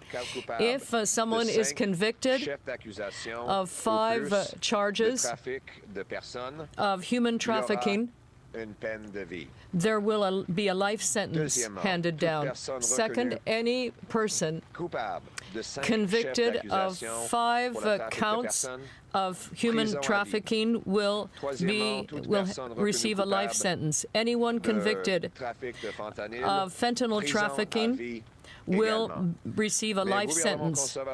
A Conservative government will go even further than that. In fact, we will put an end to the automatic bail for individuals accused of human trafficking. We will strengthen our laws on human trafficking so that individuals engaged in this will not be able to use fear and intimidation to reach their ends. If you terrorize innocent people, you will go to jail and you will stay there. If Canadians elect Conservatives, we will put monsters in prison for life. No more weak Liberal laws and policies. We will bring back stricter laws for safer streets to restore the Canada that we know and love. After the lost Liberal decade, life is more dangerous than ever. Their failure has made us more vulnerable to threats, whether we're talking about violent crime in Canada or economic pressures abroad. A government that can no longer protect its citizens cannot remain in place. Canadians cannot afford a fourth Liberal term. Canadians need a government that will put Canadians first by restoring the promise of Canada for everyone. Our promise is to cut taxes by 15% and make work pay. And finally, get rid of the carbon tax forever. Remove GST on new homes and incentivize municipalities to build more homes so that young people can have their own home. We will also restore law and order and protect our streets by putting real criminals in jail. Once again, we will have a Canada where everyone who works hard can expect a great life in a great home on a safe street protected by our brave soldiers under our Canadian flag. Canada first for a change. Let's do it. Thank you very much, everyone, for being here today in beautiful British Columbia. I'd like to thank Stephen Hoffer and Corrine Stavness for hosting us at Duke Point Sawmill Western Forest Products. They make wonderful products here that come out of our forests and go into homes and into decking, fencing, paneling, molding, serving domestic and world markets. They are the best of Canada.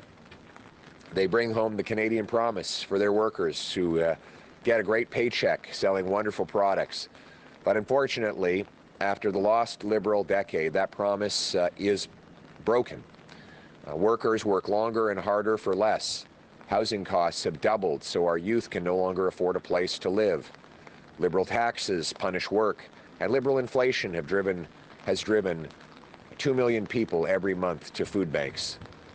This was all before President Trump first threatened his tariffs against Canada.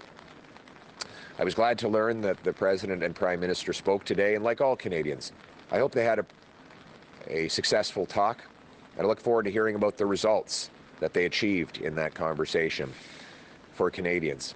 But regardless of what was said, what is now clear is that it was a mistake over the lost Liberal decade to weaken our economy and become more dependent on the Americans. Liberals blocked pipelines, LNG plants, port expansions, and other major projects because of a radical net zero ideology that has now made us more reliant on the Americans than ever before. We need to break that reliance. We need to put Canada first for a change by axing taxes on our industries to bring home more production, by lowering taxes on workers so they can spend at local small businesses, creating made-in-Canada jobs, by removing Liberal laws, C-69, the No New Pipelines law, by getting rid of the energy cap and the industrial carbon tax to bring production back to this country so that we can stand on our own 2 feet and stand up to the Americans with economic sovereignty. In other words, let's put Canada first. But one of the ways we can do that is also by making our communities safe again. Here in British Columbia, people are more afraid than ever before of crime. As our candidate, Tamara Cronus, will tell you, when she goes door knocking, she meets people who are struggling with fear, who are worried their cars will be stolen, that people addicted to drugs might rob them in order to pay for the addiction. We see addicts on street corners hunched over. We see tent cities that are routinely taken down and then pop up soon afterwards. This is the lost Liberal decade that even in the most beautiful places in the world, like Nanaimo, we have seen this promise broken. Violent crime is up 50%. Human trafficking up 84%. Calls to the National Human Trafficking Hotline up 238% in the last 6 years. The vast majority of victims of human trafficking are women and girls. And even if they escape and bravely report their ordeal, when their perpetrators are arrested, they are promptly released on bail or later on parole. And then they reoffend and do it all over again. Then there's the guns. 85% of guns used in crime come in through our borders mostly from the United States.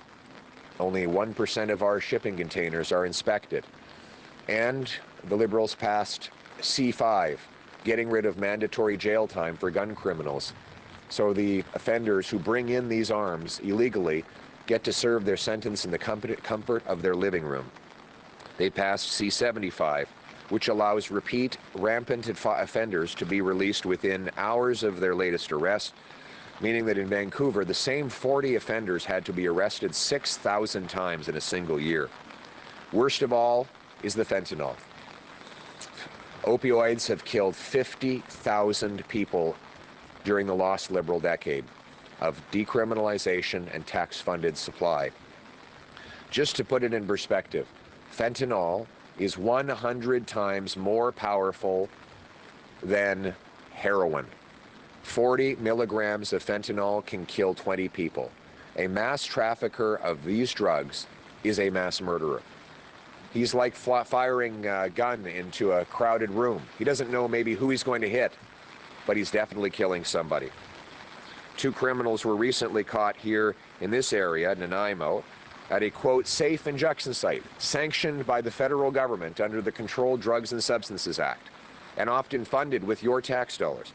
There, these offenders were caught at the site by officers. They were caught with 245 grams of suspected methamphetamines, 230 grams of suspected cocaine, 45 grams of fentanyl.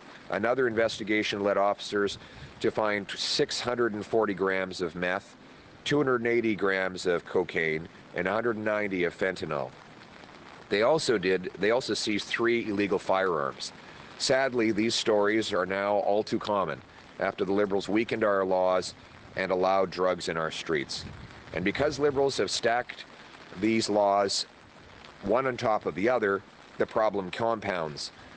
Electing the Carney Liberals will mean 4 more years of the same failed Liberal catch and release, soft on crime, hug-a-thug policies that got us into this mess. 4 more years of the Liberals after the lost decade will mean more crime, more chaos, more death, more destruction. It's no secret that the Liberal drug policy has been a disaster, but they're doubling down. They have the same Liberal ministers, the same Liberal MPs, the same Liberal strategists, and the same Liberal policies of the last decade. In fact, they've gotten even more extreme. Now, the Liberals have brought on Gregor Robertson, the radical former mayor of Vancouver, who's known for running dangerous experiments like drug liberalization and so-called safe supply that flooded the streets. A recent study showed that these policies increased opioid hospitalizations by 58%. And the Vancouver police say that 50% of all the hydromorphone they recover is actually tax-funded drugs distributed by our very own government. It's nice to see the experts, so-called experts, finally acknowledging that they were wrong all along. But that does not mean the Liberals understand that. Gregor Robertson was one of the most radical. We will speak more about what the Conservative leader had to say, but we have breaking news to bring you from Washington. U.S. President Donald Trump is attending the swearing-in ceremony for the U.S. Attorney General for New Jersey. He is speaking about his call with Prime Minister Mark Carney. Let's listen. Tariffs. You said if that were to happen, that you would be responding with large-scale tariffs. Will you be following through with that promise? Well, absolutely, but we had a very good conversation. Mark called me today at 10 o'clock. We put out a statement. We had a very, very good talk. He's going through an election now, and we'll see what happens. But we have Liberation Day, as you know, on April 2nd, because, and I'm not referring to Canada, but many countries have taken advantage of us, the likes of which nobody even thought was possible for many, many decades, for decades. And, you know, that has to stop.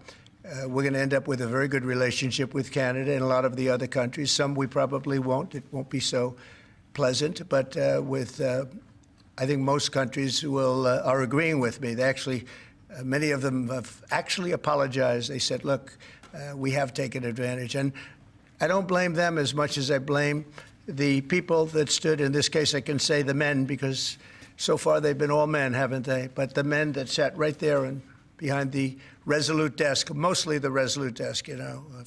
I don't know if you know, you have a choice of 7 desks. The Resolute is the one I like, but some chose other ones. But they sat right behind a desk right in this location, and they let our country be hurt very badly. But I didn't do that. But we had a very good talk, the Prime Minister and myself, and I think things are going to work out very well between Canada and the United States. Yeah, please, go ahead. Mr. President, how are the talks with India on tariff going on? You've been listening to U.S. President Donald Trump moments ago talking about his phone conversation with Prime Minister Mark Carney this morning.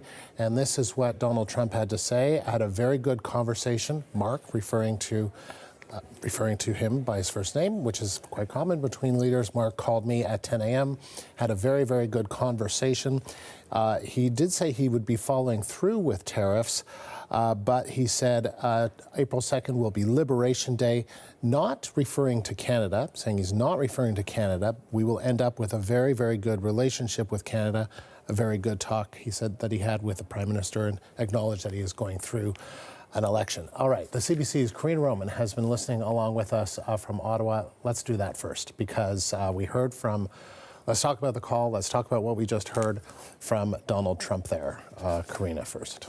Yeah, so the first question was, you threatened, this is to Donald Trump, he threatened escalating tariffs if countries push back with their own tariffs, like Canada, or work together like Canada and the EU. You'll remember there was a social media post from Donald Trump saying, don't do that or else I'm going to hit back even harder. So he was asked whether that was going to still go ahead, if that's still his plan. And he said, yes, absolutely. But it kind of felt like he was, I don't know, I'm parsing Donald Trump's words. I don't know how wise that is. But then he pivoted into discussing the call that he had with Mark Carney.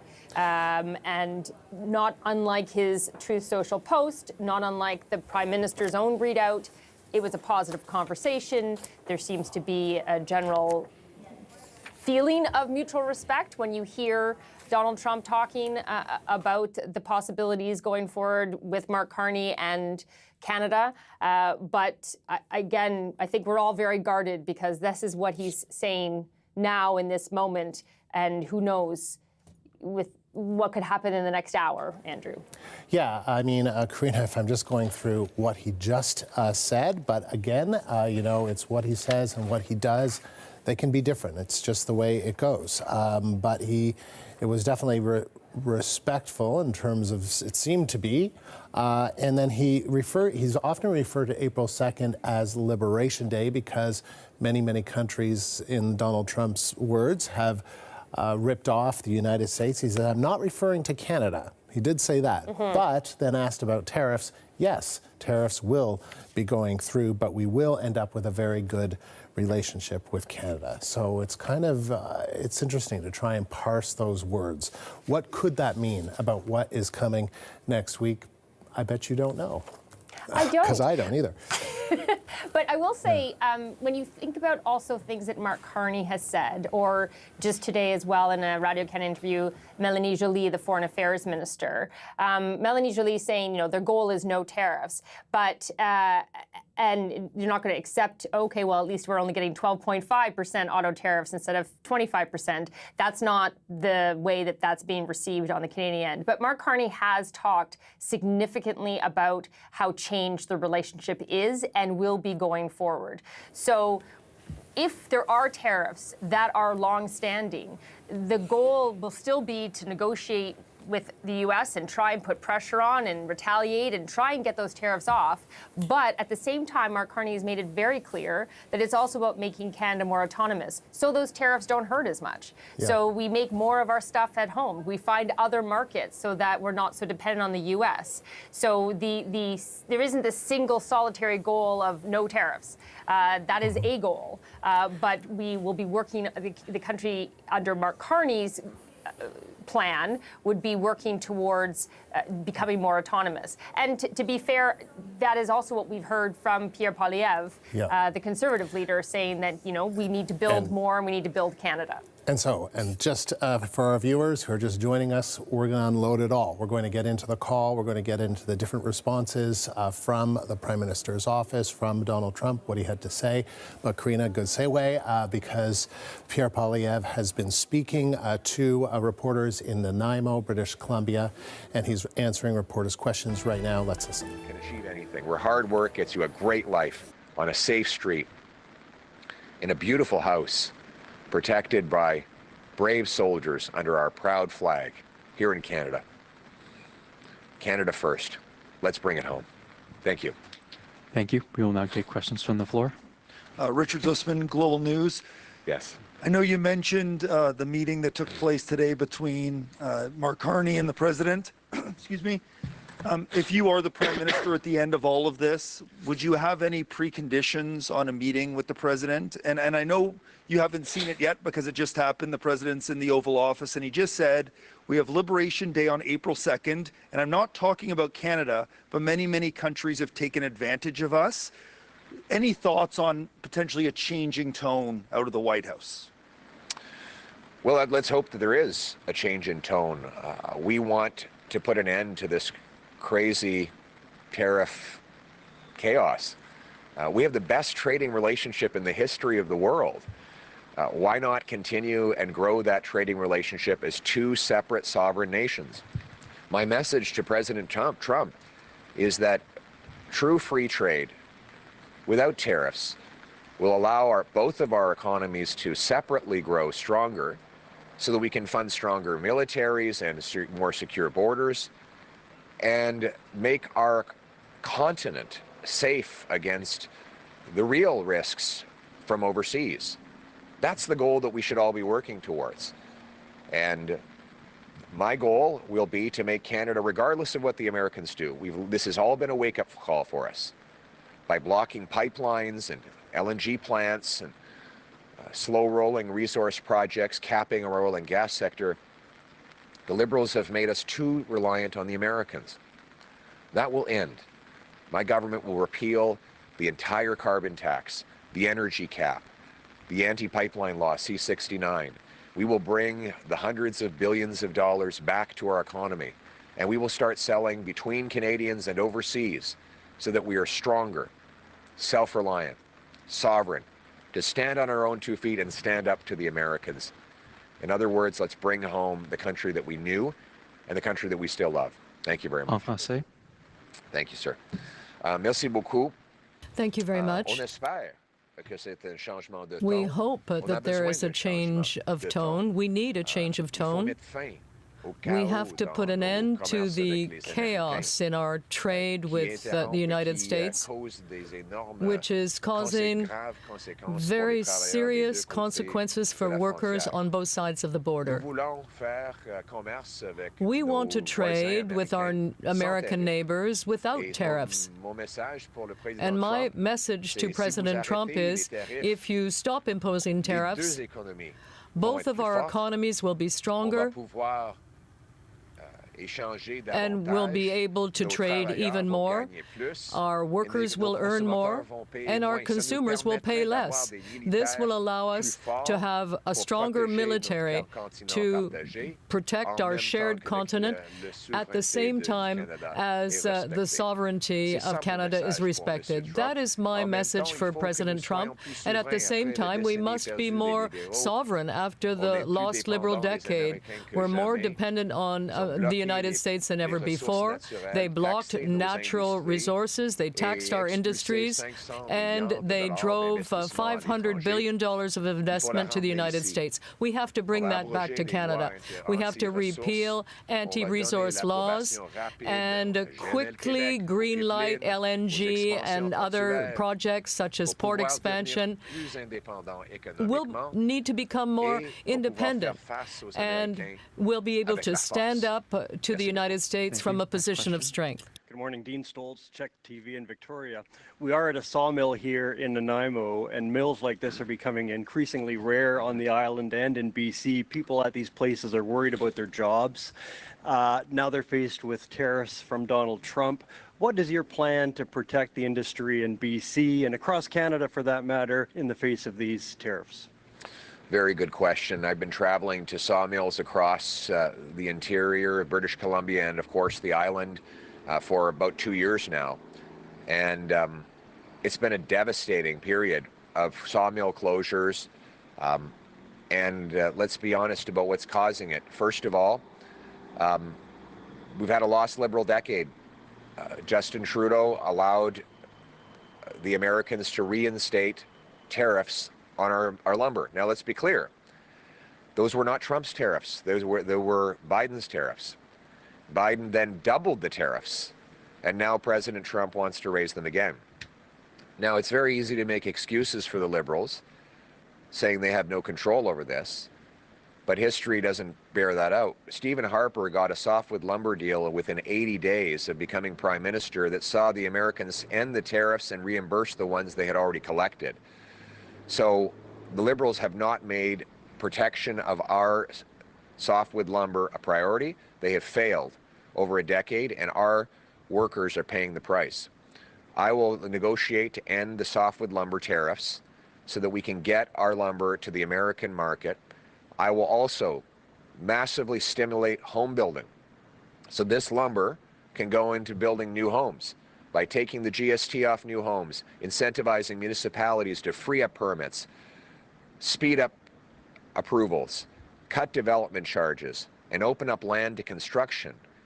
By selling off 6,000 federal buildings and thousands of acres of federal land, we can build millions of new homes with Canadian lumber. That'll mean the workers at this mill and in the forests of Canada can make bigger paychecks, which they can bring to houses that they can afford to buy. In other words, we need to bring home the Canadian promise.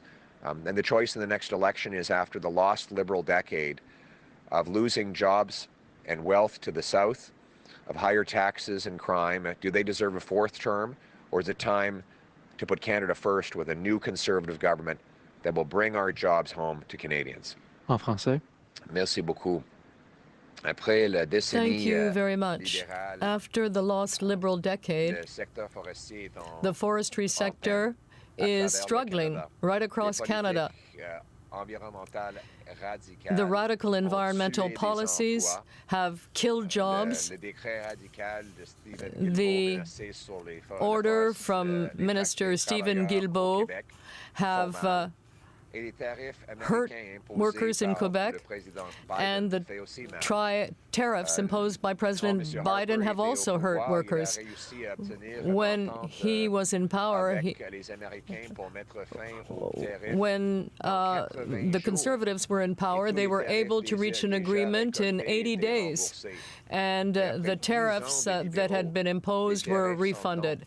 But now, not only are the tariffs in place, but they have been doubled. So I will be fighting for forestry workers. We will reverse the forestry order and cut taxes on the industry, and that will lead to a boom in housing construction by removing the HST on new homes and incentivizing municipalities to greenlight development projects. And that is how we will drive up demand and build houses so that our workers get a paycheck and a home at the same time. That's the promise of Canada. Next question. Good morning, Alex Ronsley from Nanaimo News Now, Patterson Media.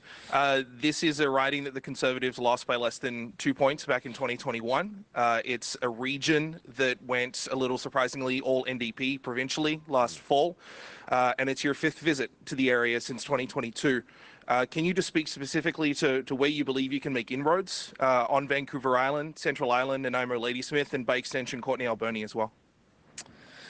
Yes, well, look, I think the NDP has failed these communities. They sold out the residents and signed on to a coalition, a costly coalition with the NDP, with the Liberals. They voted for carbon taxes, soft on crime, releasing criminals into the streets, and easy drug policies. that are killing people on the streets of Nanaimo. But the good news is that British Columbians can choose another way. We've got a great candidate in Tamara Cronus. We're going to, she's going to be a great member of Parliament, and she is going to join with me to bring home the promise of Canada. We will put Canada first for a change by axing taxes, locking up criminals, banning drugs, bringing home our paychecks and production with resource projects. That's how we're going to win the confidence of the great hardworking people of Vancouver Island and all of Canada. Thank you. Next question. Prochaine question. Bonjour, Monsieur Poilievre. Hello, Bonjour. Mr. Poilievre. Ça va bien? Ça va bien, vous?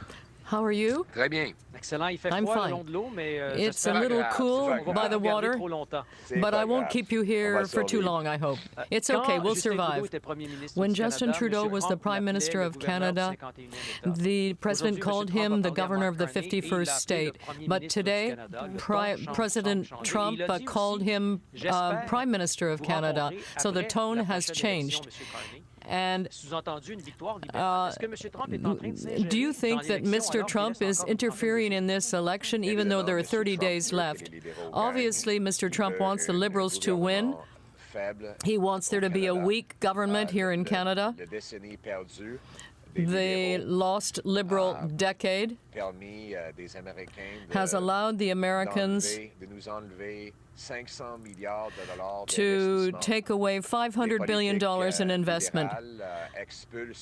Liberal policies are driving our natural resources to the U.S. and making us more dependent on the United States. So I'm not surprised that President Trump wants to keep the Liberals in power. But Canadians can choose someone who will put Canada first.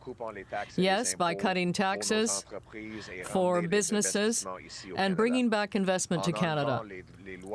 By removing anti-resource laws so that we can approve pipelines, expand our ports, build LNG plants in order to build our own economic fortress in Canada. And that is how we will be able to reach agreements with the United States and other countries, but become truly economically and energetically, or based on energy, a sovereign. But Canadians are the ones who will decide who will form the next government. That's what democracy is all about. And after a lost decade with the Liberals, where costs have gone up, the economy has gone down, do the Liberals really deserve a fourth term? Or should we put Canada first with a new Conservative government that will bring back a strong economy? Well, it's clear that the president would like to keep the Liberals in power. They've been very good for his agenda. He wants to take our money and our jobs, and Liberals have helped him do it. They've blocked pipelines, LNG plants, they've raised taxes. Mr. Carney wants a massive tax on our Canadian industry that will drive jobs south of the border. Mark Carney and Donald Trump have one thing in common. They both favor taxing Canadian industry. Trump with tariffs and Carney with carbon taxes. And obviously that will send hundreds of thousands more jobs south of the border into the arms of the Americans. By contrast, though, Canadians will have to decide after the lost Liberal decade, do you want to give the Liberals a fourth term of driving up costs and crime, driving our economy down under the American thumb? Or is it time to put Canada first for a change? With a new Conservative government that will axe taxes, greenlight our resources, bring home our jobs so that we can stand up to the Americans from a position of strength. Thank you. We will now take a call-in question from the phone line, and this will be the final question. We have a question from Tom Fletcher from Western Standard. Your line is open. Thank you. On drug policy, we've seen research confirming what most people know, that BC's safe supply and decriminalization experiment leads to increased opioid in overdoses, hospitalizations. Now BC is starting to move towards drug treatment similar to Alberta and what they're calling involuntary care in a prison or a health facility. What more needs to be done on the treatment side in BC, and what is the appropriate role for the federal government in drug treatment? Thank you very much. Very good question. About 2 years ago, I made a video near one of the tent encampments in Vancouver where I said that this policy of decriminalizing and handing out drugs on our streets was a disaster, and the Liberals attacked me mercilessly for it, saying that it was cold-hearted and mean. Well, what was cold-hearted and mean was leaving those people in tent cities dying of drug overdoses. We now know that the radical drug policies of the Liberals have been a deadly disaster. BC is perhaps the worst place on earth for drug overdoses as a result of these very radical experiments. Liberals now have the same MPs, the same ministers, and even some of the more radical people like Gregor Robertson, who are on their team that will continue the chaos. Canadians will have to decide.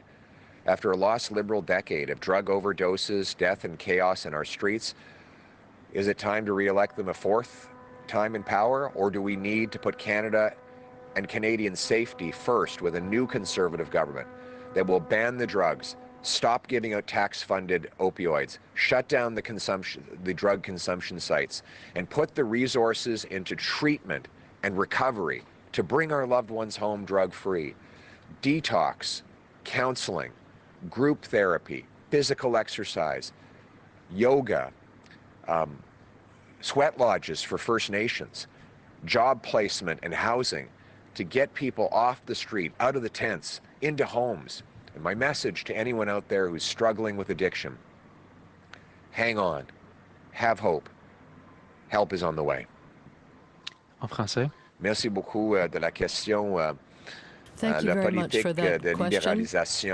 The policy to liberalize and subsidize drugs has been a catastrophe in British Columbia.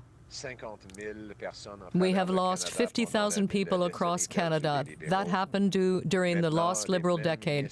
And now the same Liberal ministers, the same Liberal MPs, the same Liberal policies will be in place if they're elected to a fourth term. And that's why we have to reject the idea of a fourth term for the Liberals and replace them with a new Conservative government that will put the safety of Canadians first for a change. First of all, we have to put fentanyl traffickers in jail for life. Second, we have to remove all subsidies on opioids. Third, we have to ban and implement laws that ban drugs, and we also have to invest in treatment and rehabilitation to allow our citizens to break their dependency on drugs with professional treatment that will allow them to get their life back on track, have a job and a home, and contribute. So my message to people who have a drug addiction: stay hopeful. A better life is coming. You've been listening to Conservative leader Pierre Poilievre speaking in Nanaimo, British Columbia, talking about the rise in the number of people using food banks. There's more crime. There are more drugs in our streets. He talked about out-of-control human trafficking and illegal gun trafficking in Canada, and said Canadians will have to face a choice if they want the same Liberal ministers and policies in place for a fourth term. He was asked about the phone call between President Donald Trump and the Prime Minister Mark Carney today that took place, and we're going to get into that in a moment. And he says that he hoped they had a successful talk and keen to hear what was achieved. He was asked a little bit about the change in the tone. He said, let's hope there's a change in tone to put an end to the crazy tariff chaos. My message to Trump is that true free trade will benefit both our economies. to help both our economies grow stronger and make our continent safe from the real threats overseas. And he also said that Donald Trump wants Liberals to win the election. He wants a weak government in Canada, the same weak government that's been in place for the last 10 years. The Liberal policies have made us more dependent, so he's not surprised that that Donald Trump, in Pierre Poilievre's words, wants the Liberals to stay in power, but he would put Canada first, and Canadians will decide who forms the next government. The CBC's Karina Roman has been listening in. She joins us from our Ottawa bureau. So, Karina, let's go over what we just heard from the Conservative Party leader and the phone call and everything. Just kind of dive into it. Let me break it down into two parts. So let's put Trump call for a second to the side and just talk about what Pierre Poilievre was there to talk about, which is crime and what a Conservative government would do about crime in Canada. You'll notice he doesn't use the slogan, Canada's broken anymore. He doesn't say that anymore, but he does have a long list, a litany of things that are wrong, that are broken without using the word broken. And so I just want to point that out because that is still very much part of the Conservatives' message when it talks about, as he keeps saying, the lost Liberal decade. In terms of crime, his plan, and he's talked about this before, is bringing in or re-bringing in mandatory minimum sentences for certain crimes, including trafficking, drug trafficking, other trafficking, violent crimes, that kind of thing. I should point out that part of the reason why the laws changed under the Liberals is because some of those mandatory minimums were found to be unconstitutional, but we don't have the Conservatives clearly answering yet how they would be able to get around that, or whether they would use the notwithstanding clause to get around it.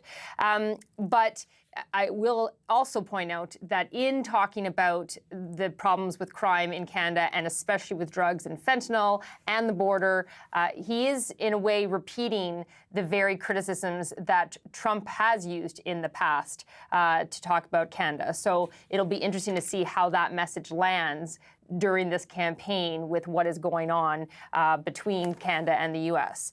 In terms of the Trump call and Trump policy, a lot of questions were about that. So he was at a sawmill. It was interesting to me that Pierre Poilievre blames the closures of sawmills on the Liberals' failure to get a new softwood lumber deal, and that if he were Prime Minister, that would be one of his first priorities, to get a new softwood lumber deal. I have no doubt that that would be a priority. I do question how that would be possible with a president right now who is so focused on tariffs. And not only do we not have a softwood lumber deal, we have the threat of tariffs against our lumber. He also was asked about preconditions for him to talk with Donald Trump if he is Prime Minister. He said his message would be that Donald Trump should end, as you mentioned, Andrew, the crazy tariff chaos and bring back true free trade. When he talks about how he believes that Donald Trump wants a Liberal government and a Liberal Prime Minister, this is part of the Conservatives' pushback against accusations that actually he is more in sync, that Pierre Poilievre is more in sync with Donald Trump, things that we have reported on that Alberta Premier Daniel Smith has said to an American news outlet. So this is his attempt to counter that message and that fear that some voters might have.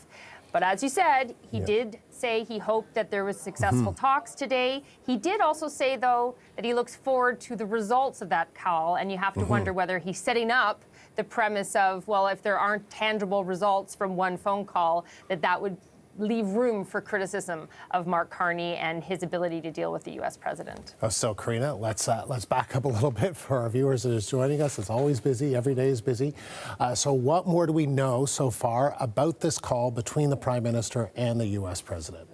So we knew that this call was happening this morning. It's the first call since Mark Carney became Prime Minister. There was a lot of speculation about would it happen, would it not happen. It did happen.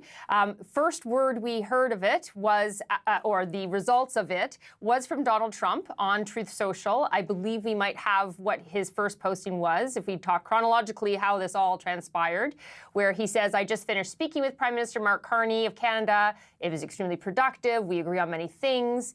They will be meeting after Canada's election to work on elements of politics, business, and all other factors that will end up being great for both the United States of America and Canada. Thank you for your attention to this matter.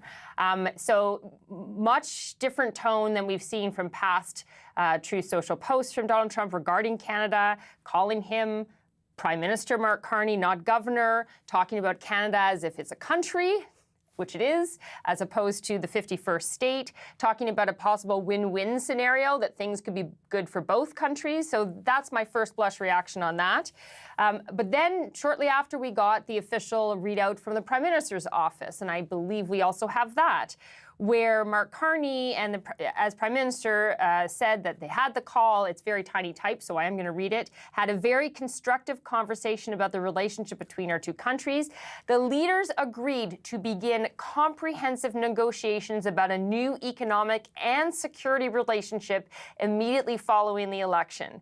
And then in the interim, and I won't read this part, the 2-point people dealing with these issues will be Dominic LeBlanc, who's International Trade Minister and Intergovernmental Affairs Minister for Canada, and the U.S. Secretary of Commerce, Howard Lutnick. They will be the 2-point people dealing with this because we are during an election.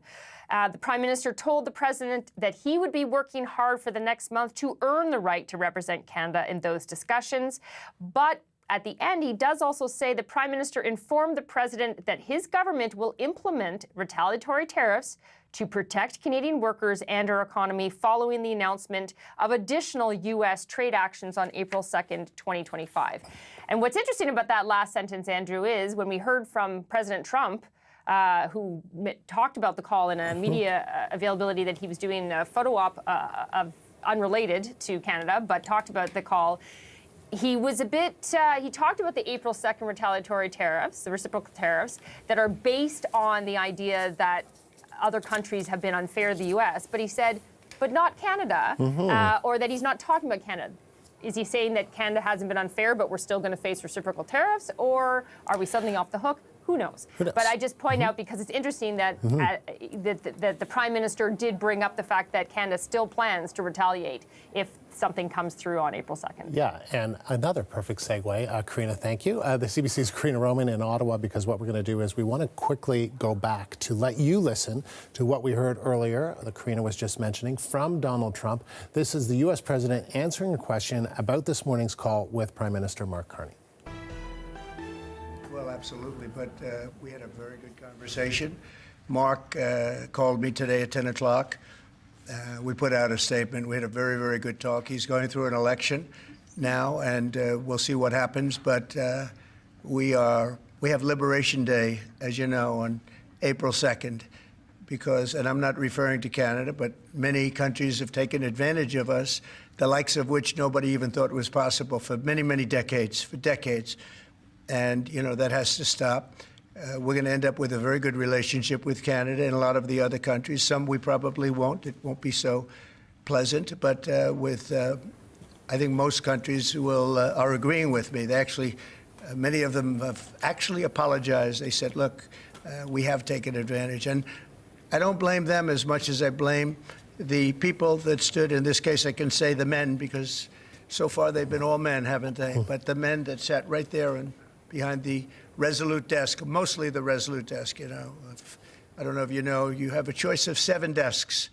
The Resolute is the one I like, but some chose other ones. But they sat right behind a desk right in this location, and they let our country be hurt very badly.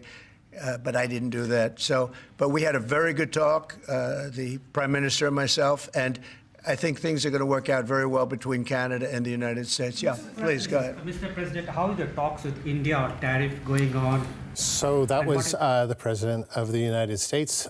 By the way, just at the very top when he said absolutely, the question was, will you be following through with the tariff promise on Canada? He said absolutely, and then you heard the rest of what he had to say about the phone call that he had with the Prime Minister. For more on this, I want to bring in John Parker. He is a professor in the Media Studies Department at Algonquin College, and he also teaches politics and persuasion. He joins us live in Ottawa. John, good to see you. Thank you. Thank you. So first of all, let's just, what your reaction to that little bit that we heard there from Donald Trump on the phone call with Mark Carney?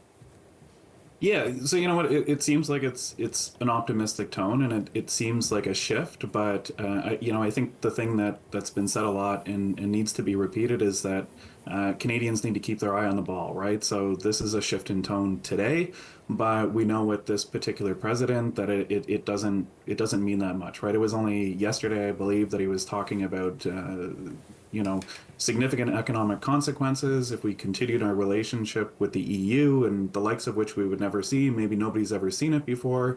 And then today it's a very different picture that he's proposing. I would also say that it's very similar to the strategy that we saw with between Howard Lutnick and Doug Ford, right? This back and forth, one day to the next, where we're best pals, we're on an optimistic footing, things are going great, and then the next day, we're right back to mudslinging and gut punches. And I think if we take a step back and when we look at things over a longer time horizon, what has actually, when there has been positive talk, what positive outcomes have there actually been? I don't think that there have been many. I mean, we're still facing an existential threat, right? We're still facing an existential threat, and I was reminded that there was also some nice talk or reaction following former Prime Minister Justin Trudeau's visit to Mar-a-Lago. And then we know about the months that followed with the governor, with annexation threats, with the 51st state, threats as well. So who knows where it'll go, but this is the moment that we're in. So did you expect this type of tone from Trump based on his past behaviors, especially days away from more tariffs potentially being implemented and a recommitment, at least a rhetorical recommitment from Donald Trump on those tariffs coming next week? Yeah, it doesn't, I wasn't expecting it necessarily, but it doesn't surprise me, right? So again, we've seen this pattern over and over again with this particular president, and I think it fits with his general negotiating style of softening people up, keeping your opposition on their toes, the chaos strategy, never being able to quite find your footing. It has this tendency, I think, for Canadians strategically to try and lessen the amount of concern that we have over this, and maybe bring us back into the fold, right? So lessen our level of anxiety. Maybe we can continue the partnership with the United States. Maybe things are going to be okay. And then a couple of days later, a couple of weeks later, we're knocked off again by another comment or another announcement or another faux announcement, and we're back to that peak heightened anxiety. And so, it doesn't, I wasn't expecting it, but it doesn't necessarily surprise me either. A statement from the Prime Minister's office reads that the leaders agreed to begin comprehensive negotiations about a new economic and security relationship immediately following the election. Of course, we should say that the Prime Minister's office goes on to say, if I am able to win the next election, I'm paraphrasing a little bit, Donald Trump saying, we're going to do it without the acknowledgement that Mark Carney may not form government. It's Canadians who will decide who will in 1 month from now. Is this the type of timeline you expected? Is it the type of timeline I would be expecting? I'm not so sure. I mean, I think with the readout, I'm still trying to make sense of what the readout was really trying to say. I think it was, is it the kind of timeline or horizon? I think that if you're Mark Carney and you're the government in caretaker mode, they need to be very, very careful about what it is that they're saying and how they want to proceed. I think the timelines are curious, and I think that there hopefully will be more information about the nature of the conversation and how it unfolded that led to the determination that somebody like Dominic LeBlanc in a caretaker mode would be starting to engage in conversation. I think personally what's more interesting about this is the statement going to lengths to name that Dominic LeBlanc and Howard Lutnick were going to be the point people, and that the Prime Minister seemingly is going to take a step back, which I think is an important signal to Canadians that the Prime Minister isn't going to be engaging in these negotiations while an election is going on, because there's been a lot of discussion about how involved Mark Carney was going to be in these discussions and what that would mean on the campaign, and is it appropriate given how our system operates. And so, I think the timeline is ambitious, but I think, given the nature of the crisis that we're in, we have to respond and we have to be flexible on our timelines. But I wouldn't think that there's much that's going to come out of it in the lead up to Election Day or in the immediate aftermath afterwards. Let's talk a little bit about the framing of all of this in the context of an election. And we did hear from Pierre Poilievre, who says, you know, obviously the president wants Mark Carney and the Liberals to win. He wants a weak government in Canada, that is to the U.S. advantage. What do you make of that from the Conservative leader? Yeah, that's been fairly consistent, right? So the Conservative leader has been holding on to that messaging. You know, certainly sees on those past comments by Donald Trump, where he seemingly endorsed the Liberals, you know, saying that he would prefer that. You know, I would point to where the Conservatives are in the polls right now. You know, and I think that they're right that the only poll that matters is Election Day. But we've also seen Conservative strategists that are like out in public, you know, hitting the panic button on a campaign. And so if you're Pierre Poilievre, you need to find a way to get into that conversation. There needs to be some sort of a distinction that works to his advantage, that suggests that he's the person to be negotiating and representing Canada's interests, and that there's going to be wins with our current trade war with the United States only if there is a Poilievre government. You know, that said, I think that, you know, what's clearly being demonstrated in the polls is that there needs to be some shifting in that messaging. There's something about it that really is not resonating with segments of the population, and polling data seems to suggest that, in particular, it's not resonating with the people who tend to vote in the highest numbers, which are people over the age of 55. And there's a huge gender gap, it seems, between voting intention for Poilievre versus Carney. And so, you know, I think the Conservative leader is stuck in a really, really challenging position right now, where he needs to demonstrate that he's tough enough to do this, but he needs to be able to package that, and he needs to be able to demonstrate that in a way that's palatable to Canadians, and it really doesn't seem like that's working right now for him. John, thank you. John Parker is a professor in the Media Studies Department at Algonquin College.